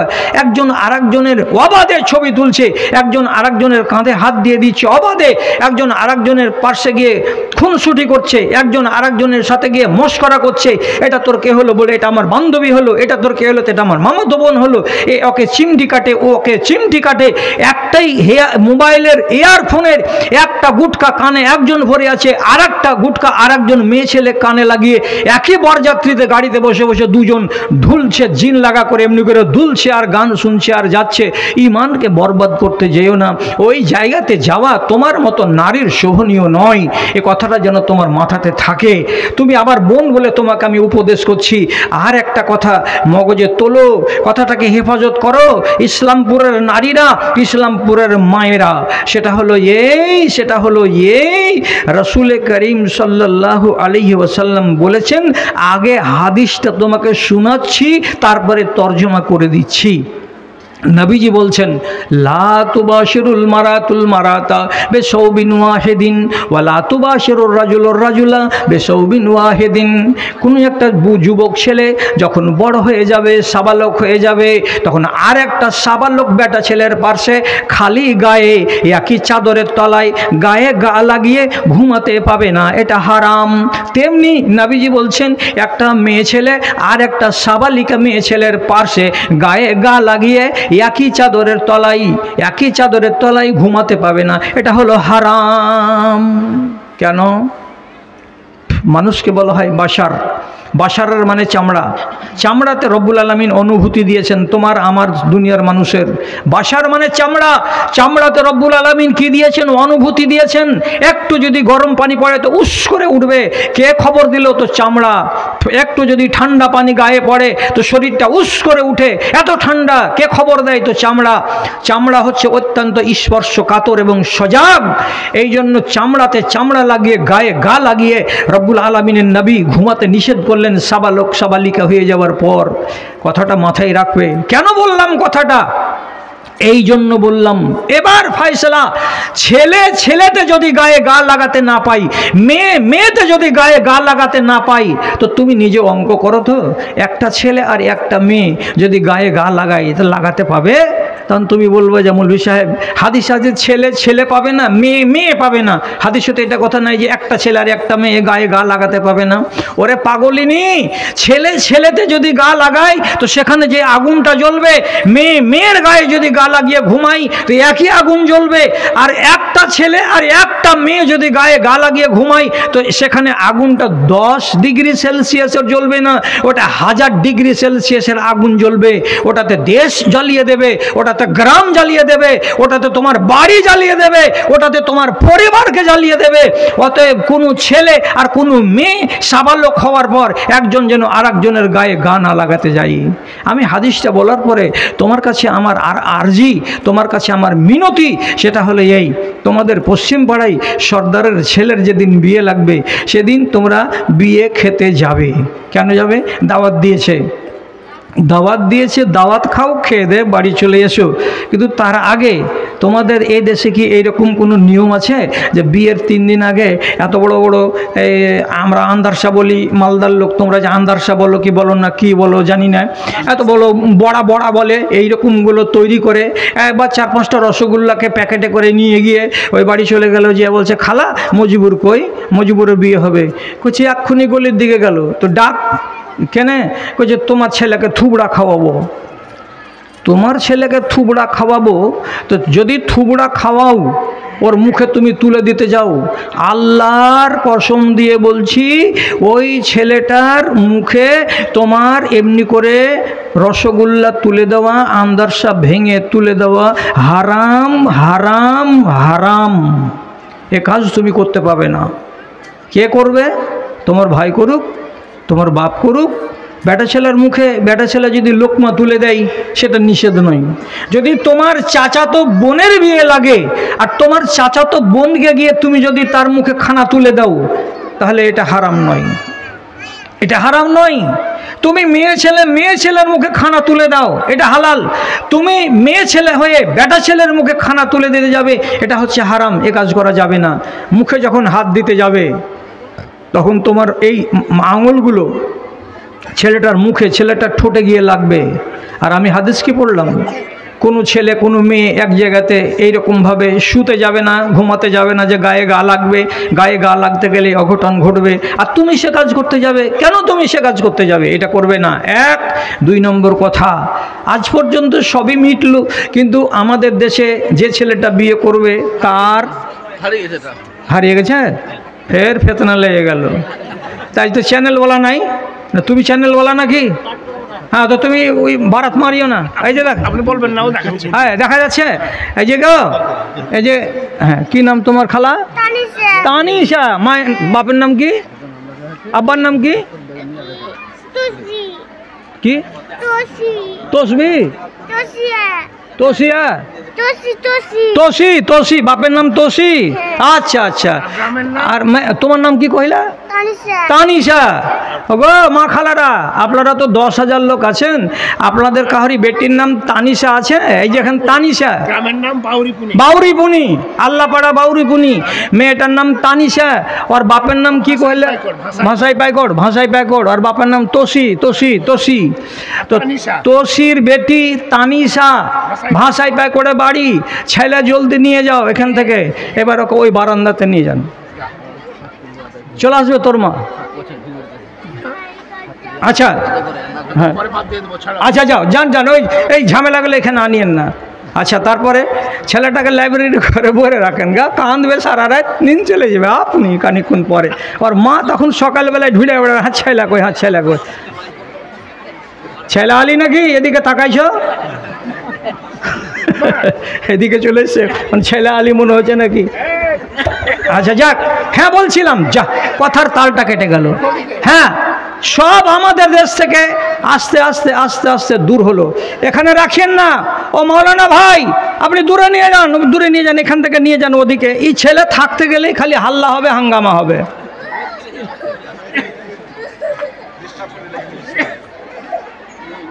যান যান যান, নিয়ে যান, নিয়ে যান, ওদিকে নিয়ে চলে যান।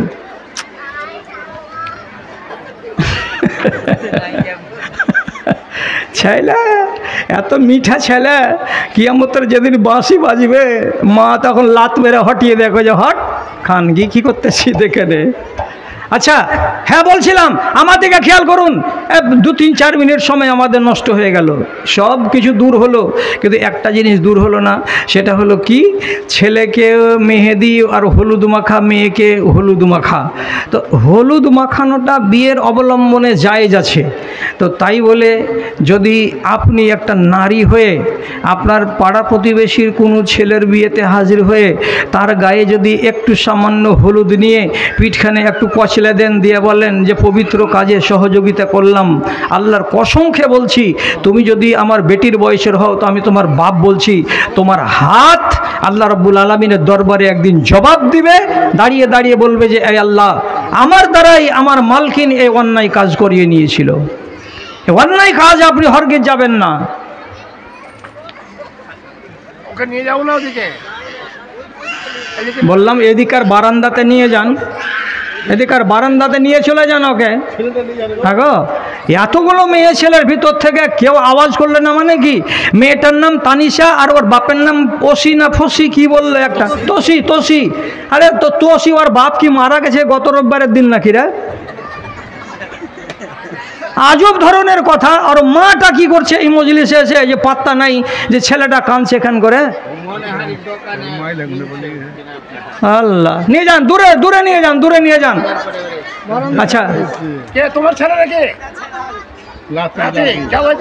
আহারে লাতিনের নানি রে, সুবহানাল্লাহ।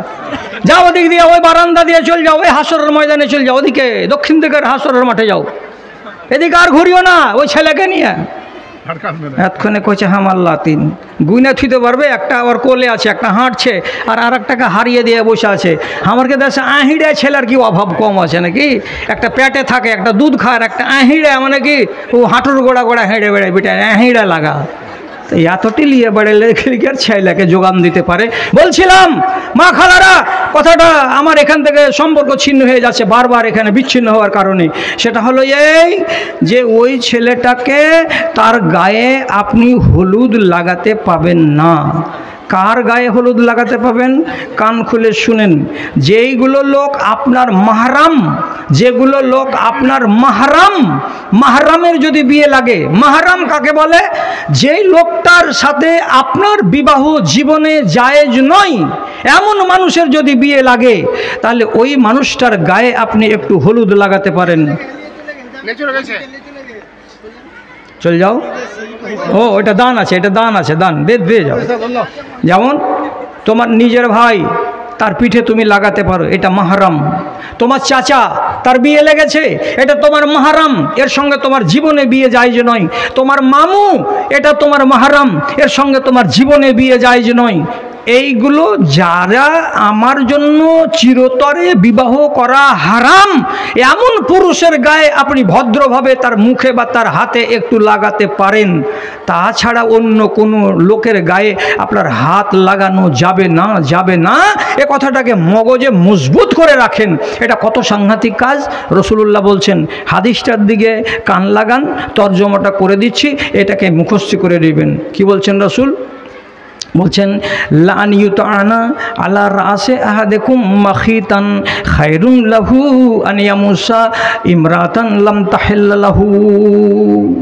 একটা ছেলের মাথায় 1 ইঞ্চির একটা কাঁটাকে হাতুড় দিয়ে মেরে ঢুকিয়ে দেওয়াটাও ভালো, কিন্তু ওই ছেলেটার কোনো আজনাবি মেয়ে ছেলেকে ছুঁয়ে নেওয়া ভালো নয়।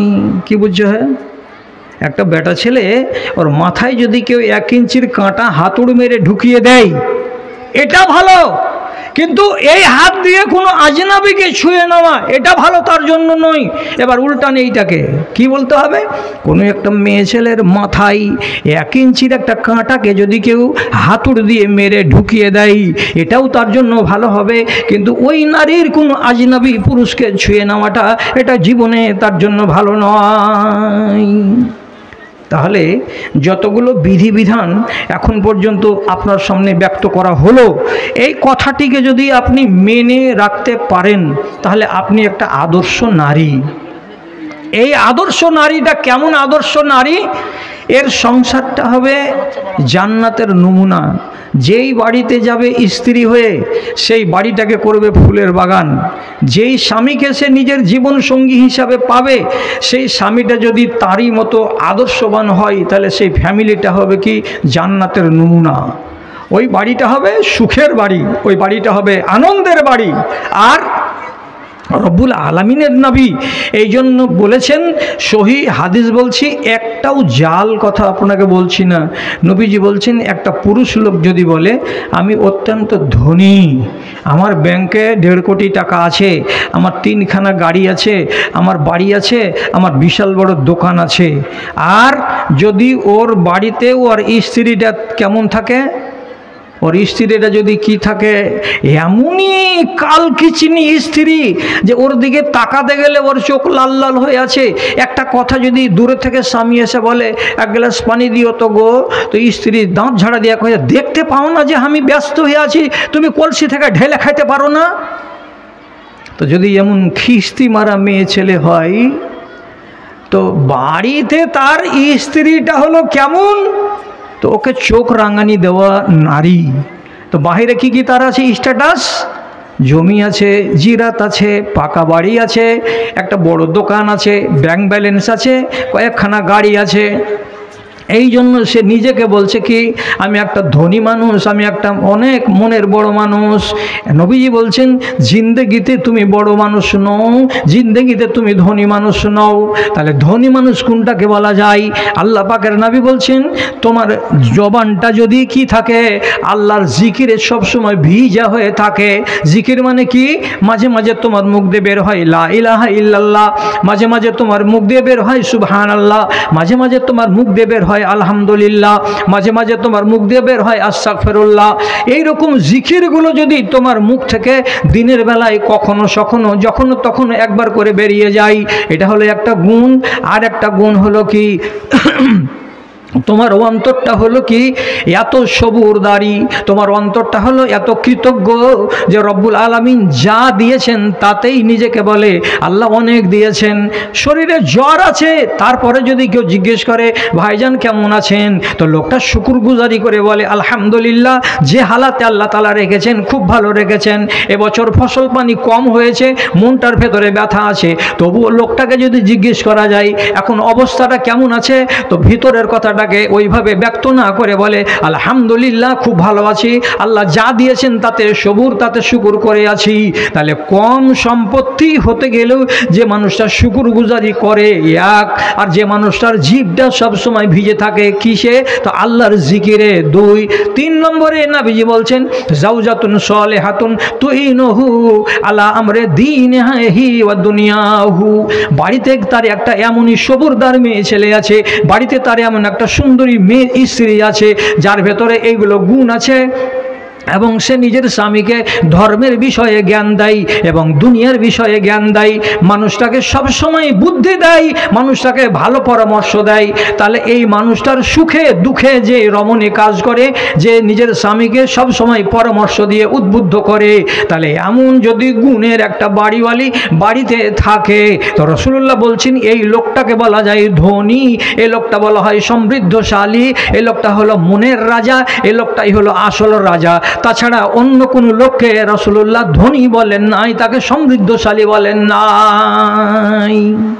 তাহলে সুখী পরিবারের জন্য একটা শর্ত, 3 নম্বর শর্তের ভেতরে একটা শর্ত হলো কি, জাওজাতুন সালেহাতুন, এমন একটা স্ত্রী হবে যে স্ত্রীটা তাকে সাহায্য করবে কিসে কিসে, ধর্মের বিষয়ে, আর কিসে কিসে, তো দিনের বিষয়ে, দুনিয়ার বিষয়ে সাহায্য করবে মেয়ে ছেলে, এটা আবার কেমন করে, আর দিনের বিষয়ে পরামর্শ দিবে অর্থাৎ ধর্মের বিষয়ে, এটা বা কেমন করে। এটা কথা আপনাকে হয়তো মানতে ভারী টারি লাগতে পারে, কিন্তু আপনার সামনে যখন কথাগুলোকে ব্যক্ত করা যাবে তখন আপনি ভালো করে বুঝতে পারবেন যে দুনিয়ার বিষয়ে একটা স্ত্রী তার স্বামীকে কেমন করে মদত করতে পারে, করে কি করে না, এটার ব্যাপারে আপনি যদি বুঝেন তাহলে আপনাকে আমি বুঝাচ্ছি। হযরত উরওয়া বিন জুবায়ের রাদিয়াল্লাহু তাআলা আনহু, ইনি বিবাহ করেছিলেন রাসূলুল্লাহর 150 আসমাকে, আবু বকরের বেটি আসমাকে, আর রসুল বিবাহ করেছিলেন হযরত আয়েশাকে। তার আয়েশা রাদিয়াল্লাহু তাআলা আনহার একটা বোনের নাম হলো কি আসমা, তার স্বামীর নাম হলো কি জুবায়ের। তাহলে জুবায়ের লোকটা ছিল খুব রাগাল, এত রাগাল যে 4টা স্ত্রী ছিল তার। যদি কোনো স্ত্রী কোনো ভুল করে দেয় তো হযরতে আসমা বলছেন যে আমরা 4 সতীনের ভেতরে কোনো একটা সতীনের দ্বারাই যদি কোনো ভুল হয়ে গেছে আর ওর মন খারাপ হয়ে গেছে, তো লাইয়া খুজুল আসজাবা ওয়ালা ইয়াতরকাহা, এই এক গোচ্ছা লাঠি নিয়ে, কঞ্চি নিয়ে, খেজুরের ডাল নিয়ে বিবিকে মারতে শুরু করতে হতো, যতক্ষণ পর্যন্ত কঞ্চিগুলো ভেঙে নিয়ে যেত ততক্ষণ পর্যন্ত মারা ছাড়তো না। এত রাগাল, এত রাগী মানুষ।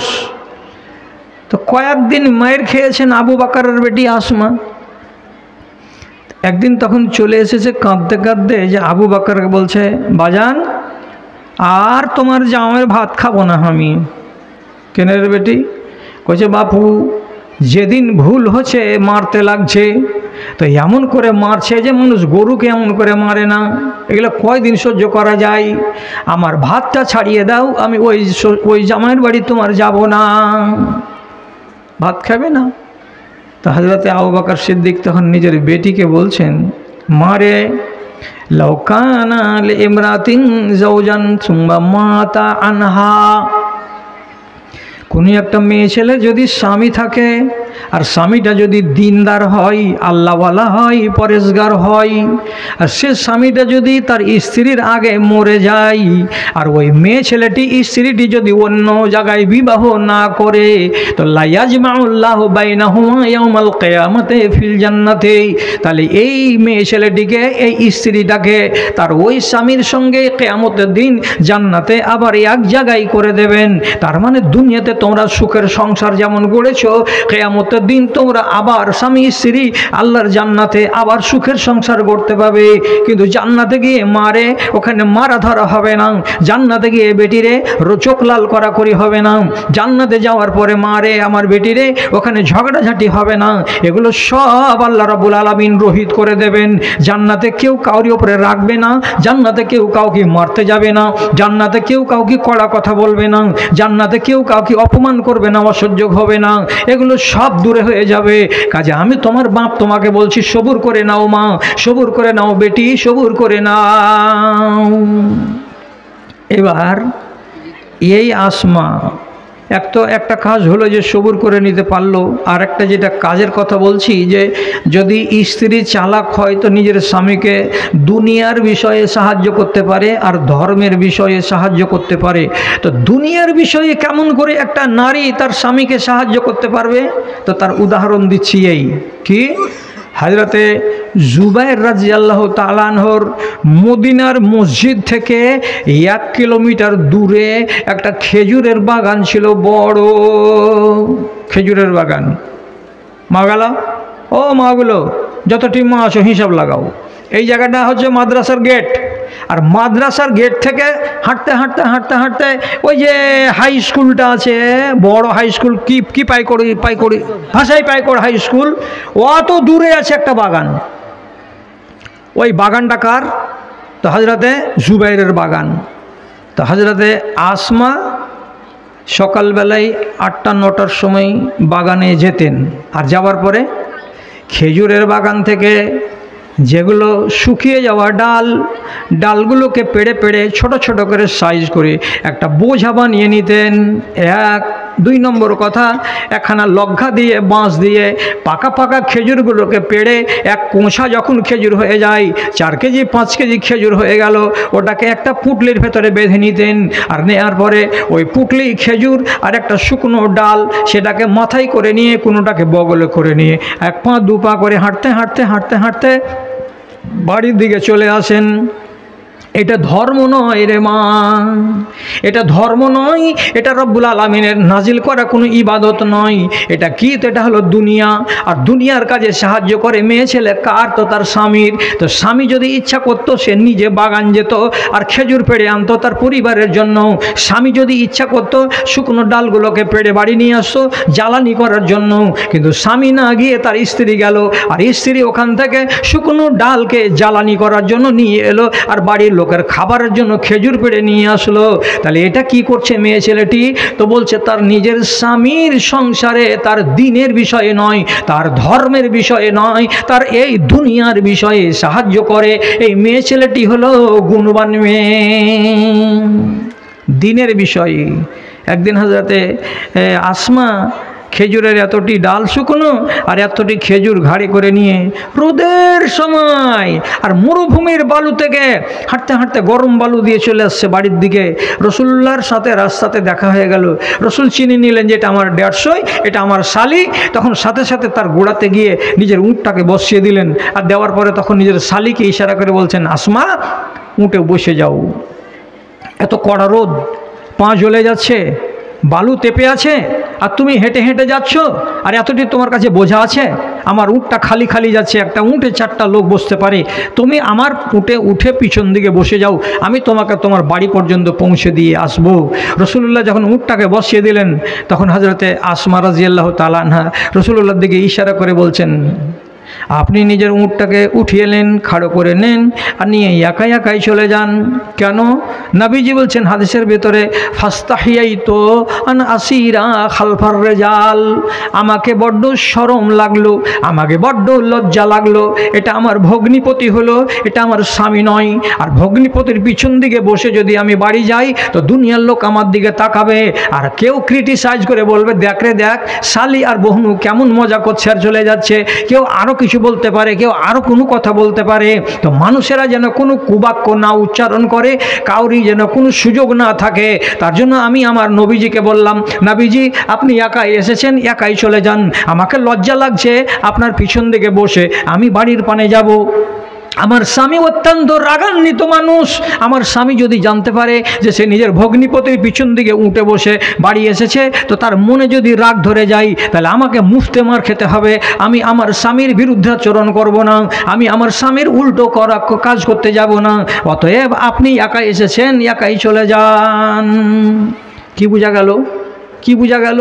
আপনি যদি আপনার স্বামীর দুনিয়ার বিষয়ে সাহায্য করতে চান তো দুনিয়ার বিষয়ে সাহায্য কিভাবে করবেন? আপনি ধরেন আপনি পর্দার সাথে বাড়ির পিছন দিকে 0.5 কিলোমিটার দূরে আপনার স্বামী জমিতে খেসারি তুলছে, কেউ নাই লাহারি দেওয়ার, আপনি লাহারিটি হাতে করেন, পর্দার সাথে মুখখানা ঢাকাঢুকি করে ইজ্জতের সঙ্গে হাঁটতে হাঁটতে হাঁটতে হাঁটতে মাঠে চলে যান, আর যে নিজের স্বামীকে লাহারিটা দিয়ে দেন।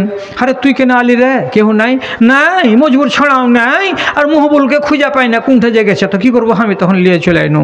এটা হারাম কি? এটা কি হারাম? হারাম নয়। আপনি আপনার স্বামীকে সাহায্য করবেন 2 রকম করে, একটা হলো ধর্মের বিষয়ে সাহায্য, আর একটা হলো কি আপনার দুনিয়ার বিষয়ে সাহায্য। একটা মেয়ে ছেলের স্বামী মরে গেছে, তো স্বামী মরে যেতে গেলে 4 মাস 10 দিন ওকে ইদ্যত কাটাতে হয়, 4 মাস 10 দিন। তো ওই মেয়ে ছেলেটা করেছে কি 15-20 দিন পরে বাড়ির পিছন দিকে একটু দূরে ওর নিজের বাগানে একটা বাঁশ দিয়ে লগ্ঘা দিয়ে খেজুর পাড়ছে, খেজুর পেড়ে পেড়ে জমা করছে নিজের গাছ। তাহলে আর একটা লোক ওর কাছে গিয়ে তখন বলছে, এই উমুকের বাড়িওয়ালি, তোমার স্বামী মরা কয়দিন হলো? 1 মাস তো হয়নি। আর স্বামী মরা 1 মাস হয়নি, আর তুমি বাড়ি থেকে বেরিয়ে গেছো, যে বাগানে এসে তুমি খেজুর পাড়ছ? তুমি আল্লাহর শরীয়তকে এত খেলা মনে করে নিয়েছো নাকি? তখন মেয়ে ছেলেটি মনে মনে ভাবছে যে ওরে এটা তো ভুল কাজ হয়ে গেল মনে হয়। তো যেটি খেজুর পেড়েছে ওইটি খেজুরকে তাড়াতাড়ি করে সামটিয়ে নিয়ে বাড়ি এসে রেখে দিয়ে হাঁটতে হাঁটতে চলে এসেছে নবীজির কাছে। এসে তখন বলছে, আল্লাহ রসুল, আমার স্বামী মরা 1 মাস হলো, আর আজকে আমি আমার প্রয়োজনের জন্য আমার বাগানে গেছিলাম, খেজুর পাড়ছিলাম নিজের সংসারের প্রয়োজনে।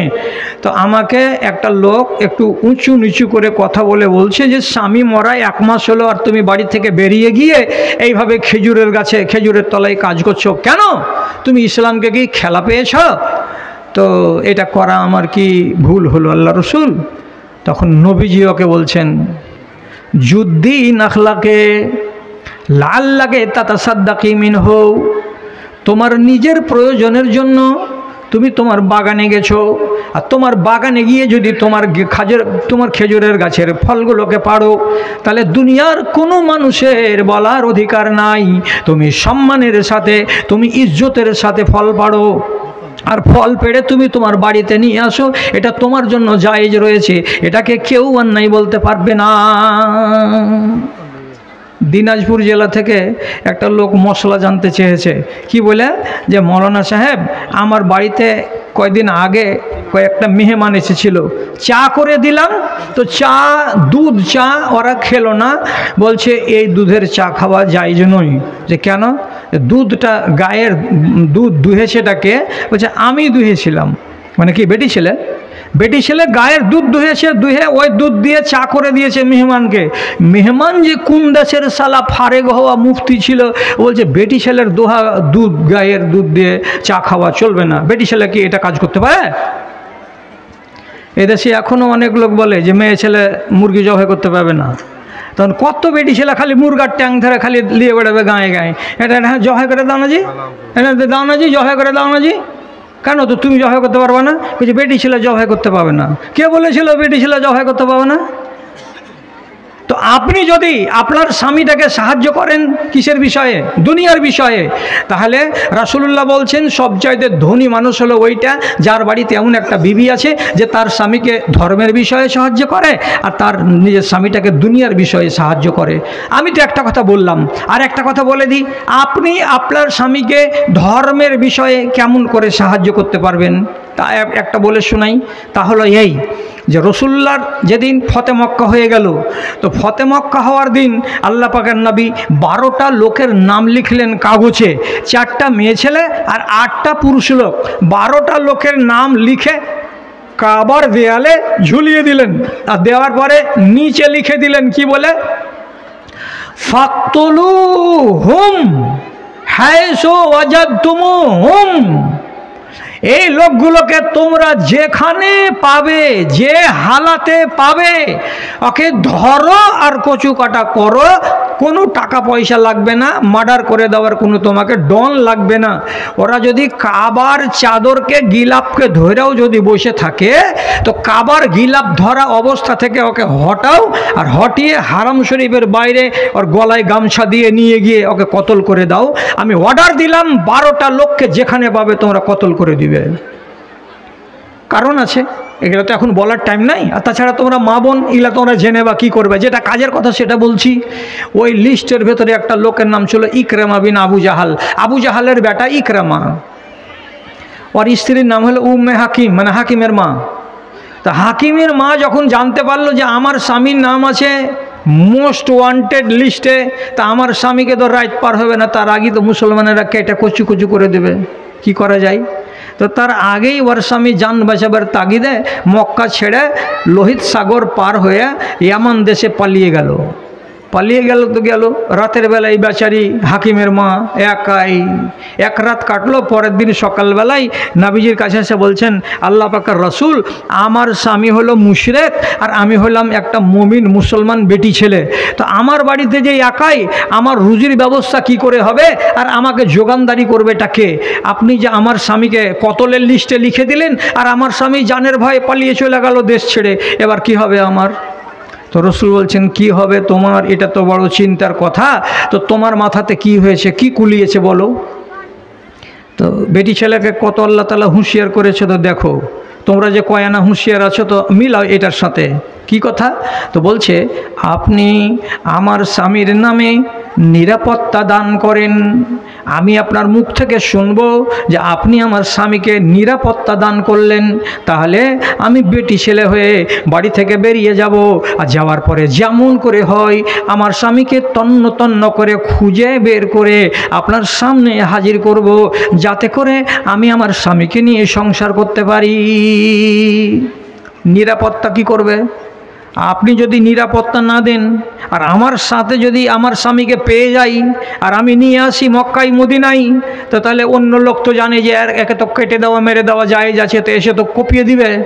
তো তখনই আমি কোনো মানুষ এগিয়ে আসলেই আমি বলে দেব না, মারবে না, রাসূলুল্লাহ নিরাপত্তা দিয়েছেন। তো সাহাবীরা এমন মানুষের মানুষ, যদি খালি বলে দেয় কেউ যে একে নিরাপত্তা দেওয়া আছে, তাহলে তাকে আর ছুঁয়ে দেখবে না, তাকে আর মারবে না। তো আপনি নিরাপত্তা দিন আমার স্বামীকে।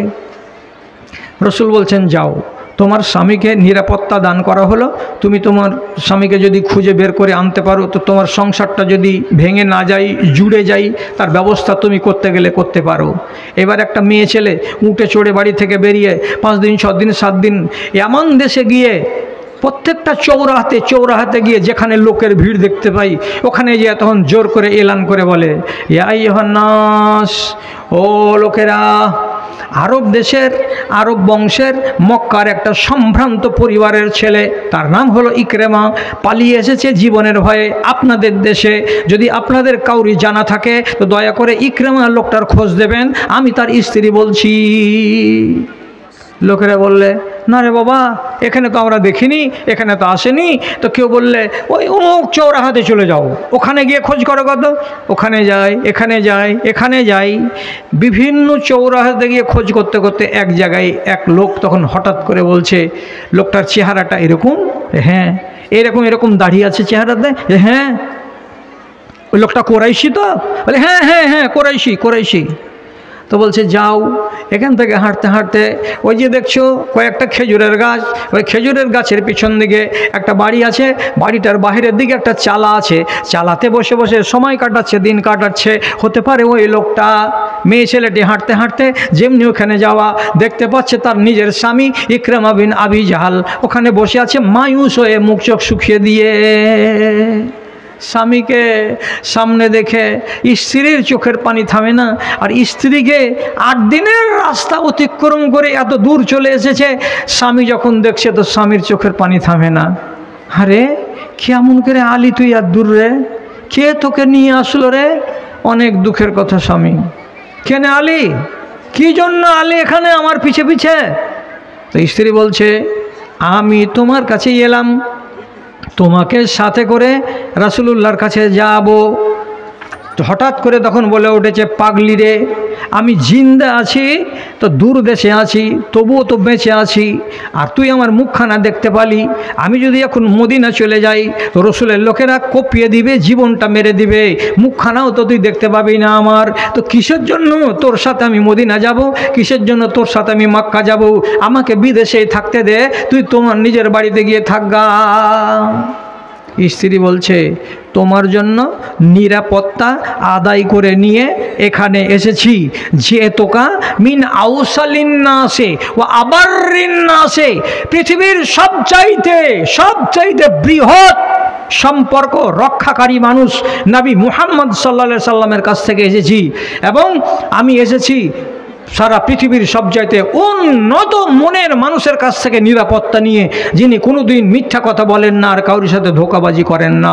উনি তোমাকে নিরাপত্তা দিয়েছেন, তুমি আমার সাথে সাথে চলো, তোমাকে মক্কা যেতে হবে, মদিনা যেতে হবে। বলছে, এত বড় কাজ তুই করে নিলি রে? যে হ্যাঁ করে নিয়েছি। স্বামী স্ত্রী এবার রওনা দিল, কোথায়? তো মক্কায়। রাস্তাতে বিছান লাগলো, সন্ধ্যা হলো যখন, তো বিছান লাগলো 2টা, একটা স্বামীটার একটা স্ত্রীটার। হঠাৎ করে ইকরামা বলছে নিজের স্ত্রীকে, হ্যাঁ গো আমার স্ত্রী হাকিমের মা, আমরা এতদিন এক বিছানায় থেকেছি, আর আজকে যে তুমি আর আমি এখানে মাঠে ঘুমাবো, তো বিছানা 2টা কেন হলো, একটা কেন বিছানা হলো না? তো স্ত্রী হাকিমের মা বলছে, তুমি হলে মুশরিক আর আমি হলাম মুমিন মেয়ে ছেলে। একটা মুমিন মেয়ে ছেলের একটা মুশরিকের কাছে রাত কাটানো জায়েজ নয়, এই জন্য তোমার সাথে আমি ঘুমাবো না। কিন্তু এখনও ইসলাম আমাদের বিবাহটাকে বিচ্ছেদ করেনি, তার জন্য আমি তোমার পিছনে পিছনে ঘুরছি। তুমি যদি ঈমান কবুল করে নাও তাহলে আমি আর তুমি স্বামী স্ত্রী আবার ঠিকঠাক জিন্দেগি কাটাবো। যতক্ষণ তুমি ঈমান না আনবে ততক্ষণ আমাদের দুজনের এক জায়গাতে হওয়া চলবে না। তোমার বিছানা আলাদা হবে, আমার বিছানা আলাদা হবে। আল্লাহু আকবার। চলে এলেন মদিনায়। মদিনা আসছে তো খালি মুখ লুকাইছে, মদিনা আসছে তো খালি মুখ লুকাইছে। রসুলুল্লাহর কাছে হাজির হলো। তারপরে রসুল বলছেন, কি খবর ইকরামা? তখন ইকরামা বলছে, আল্লাহ রসুল, যখন আমি এখান থেকে পালিয়ে ইয়ামান দেশ যাই তখনই লোহিত সাগরে একটা ঘটনা ঘটেছে। সেই ঘটনাটা বলার এখন টাইম নাই। আমি ওই ঘটনাটা থেকে শিক্ষা পেয়ে নিয়েছি। তা কি, যখন নৌকাটা ডুবতে লাগলো লোহিত সাগরে তখন অনেকগুলো যাত্রী ছিল। ওরা ওল হবল ওল হবল, হবল বাঁচাও হবল বাঁচাও, বুতের নাম নিচ্ছিল যে হবল খোদা বাঁচাও হবল খোদা বাঁচাও। তখন নাবিক বলেছিল আওয়াজ দিয়ে, ওরে বেকুপের দলেরা, তোমরা হবলকে বাদ দিয়ে দাও, এখন একমাত্র আসমানের মালিক আল্লাহ রাব্বুল আলামিনকে ডাকো। সে যদি তোমাদের বাঁচাই তো তোমরা বাঁচবে, আর সে যদি না বাঁচাই তো তোমাদের হবল তোমাদেরকে বাঁচাতে পারবে না। তখন যতটি মুশরিক ছিল সবাই হবলের নামকে বাদ দিয়ে এক বাক্যে সবাই বলছিল, ইয়া আল্লাহ মদদ করো, ইয়া আল্লাহ মদদ করো। তখন আমি দেখতে পেলাম আমি একটা মুশরিক, আমি তো এক আল্লাহকে মানি না, আমি তো হবলকে বিশ্বাস করি। তথাপি লোকের কথাই পড়ে আমি ইয়া আল্লাহ মদদ করো বলেছিলাম। নৌকাটা আমাদের বেঁচে গেছে, নৌকাটার বেঁচলো তো আমরাও বেঁচে গেলাম। তখন থেকে জানতে পারলাম যে যদি সমুদ্রে তুফান উঠে তো বাঁচাবে কে? আল্লাহ। আর যদি ডাঙায় তুফান উঠে তো বাঁচাবে কে? তো আল্লাহ। তো আল্লাহ ছাড়া কেউ যখন নাই তখন আমার দিলটা নরম হয়ে গেছে। আমি আর মুশরিক হয়ে থাকবো না, কিন্তু ডরে ভয়ে পালিয়ে গেছিলাম। আপনি আমাকে মেরে দিতে বলেছেন আপনার লোকেদেরকে, আর আপনি নিরাপত্তা দিয়েছেন, তার জন্য আনন্দ চিত্তে আপনার কাছে এলাম রাসূলুল্লাহ। যদি একটা কথা বলি তো শুনবেন কি না? তখন ইকরামাকে রাসূলুল্লাহ বলছেন, তোমার মনে যে কথা আছে সেটাই বলো, আমি শুনতে রাজি আছি। তখন ইকরামা বলছে, আল্লাহ রসুল, আমি আপনার হাত দিয়ে ঈমান আনবো, কিন্তু শর্ত হলো এই, আমার আগে যতগুলো গুনাহ করেছি আপনাকে গাল দিয়ে, আপনার বিরুদ্ধে কথা বলে, আপনার বিরুদ্ধে অস্ত্র ধারণ করে, এই গুনাহগুলো যদি মাফ করে দেওয়া যায় তো আমি কলেমা পড়বো, আর যদি মাফ না হয় তো কলেমা পড়বো না। রাসূলুল্লাহ বলছেন, আল ইসলাম ওই হাদেমা মা কানা কাবলাহু। ইকরামা, তুমি আমার হাতে হাত দিয়ে ঈমান ও কবুল করে নাও, তোমার আগের সমস্ত গুনাহ মাফ হয়ে যাবে। সঙ্গে সঙ্গে ইকরামা বিন আবু জাহাল রাসূলুল্লাহর হাতে হাত দিয়ে ঈমান কবুল করে নিলেন। আর যেমন ঈমান কবুল করে নেওয়া, রাসূলুল্লাহ হাকিমের মাকে ডেকে বলছেন, হাকিমের মা, তোমার বিবাহটাকে ইকরামার সঙ্গে বহাল রেখে দেওয়া হলো। আগের বিবাহটাকে আমি ভঙ্গ করলাম না। আজ থেকে তোমরা মুসলমান মিয়া আর বিবি জিন্দেগি কাটাও, তোমাদের সুখের সংসারটা গড়ে উঠুক, এটা আমি চাই।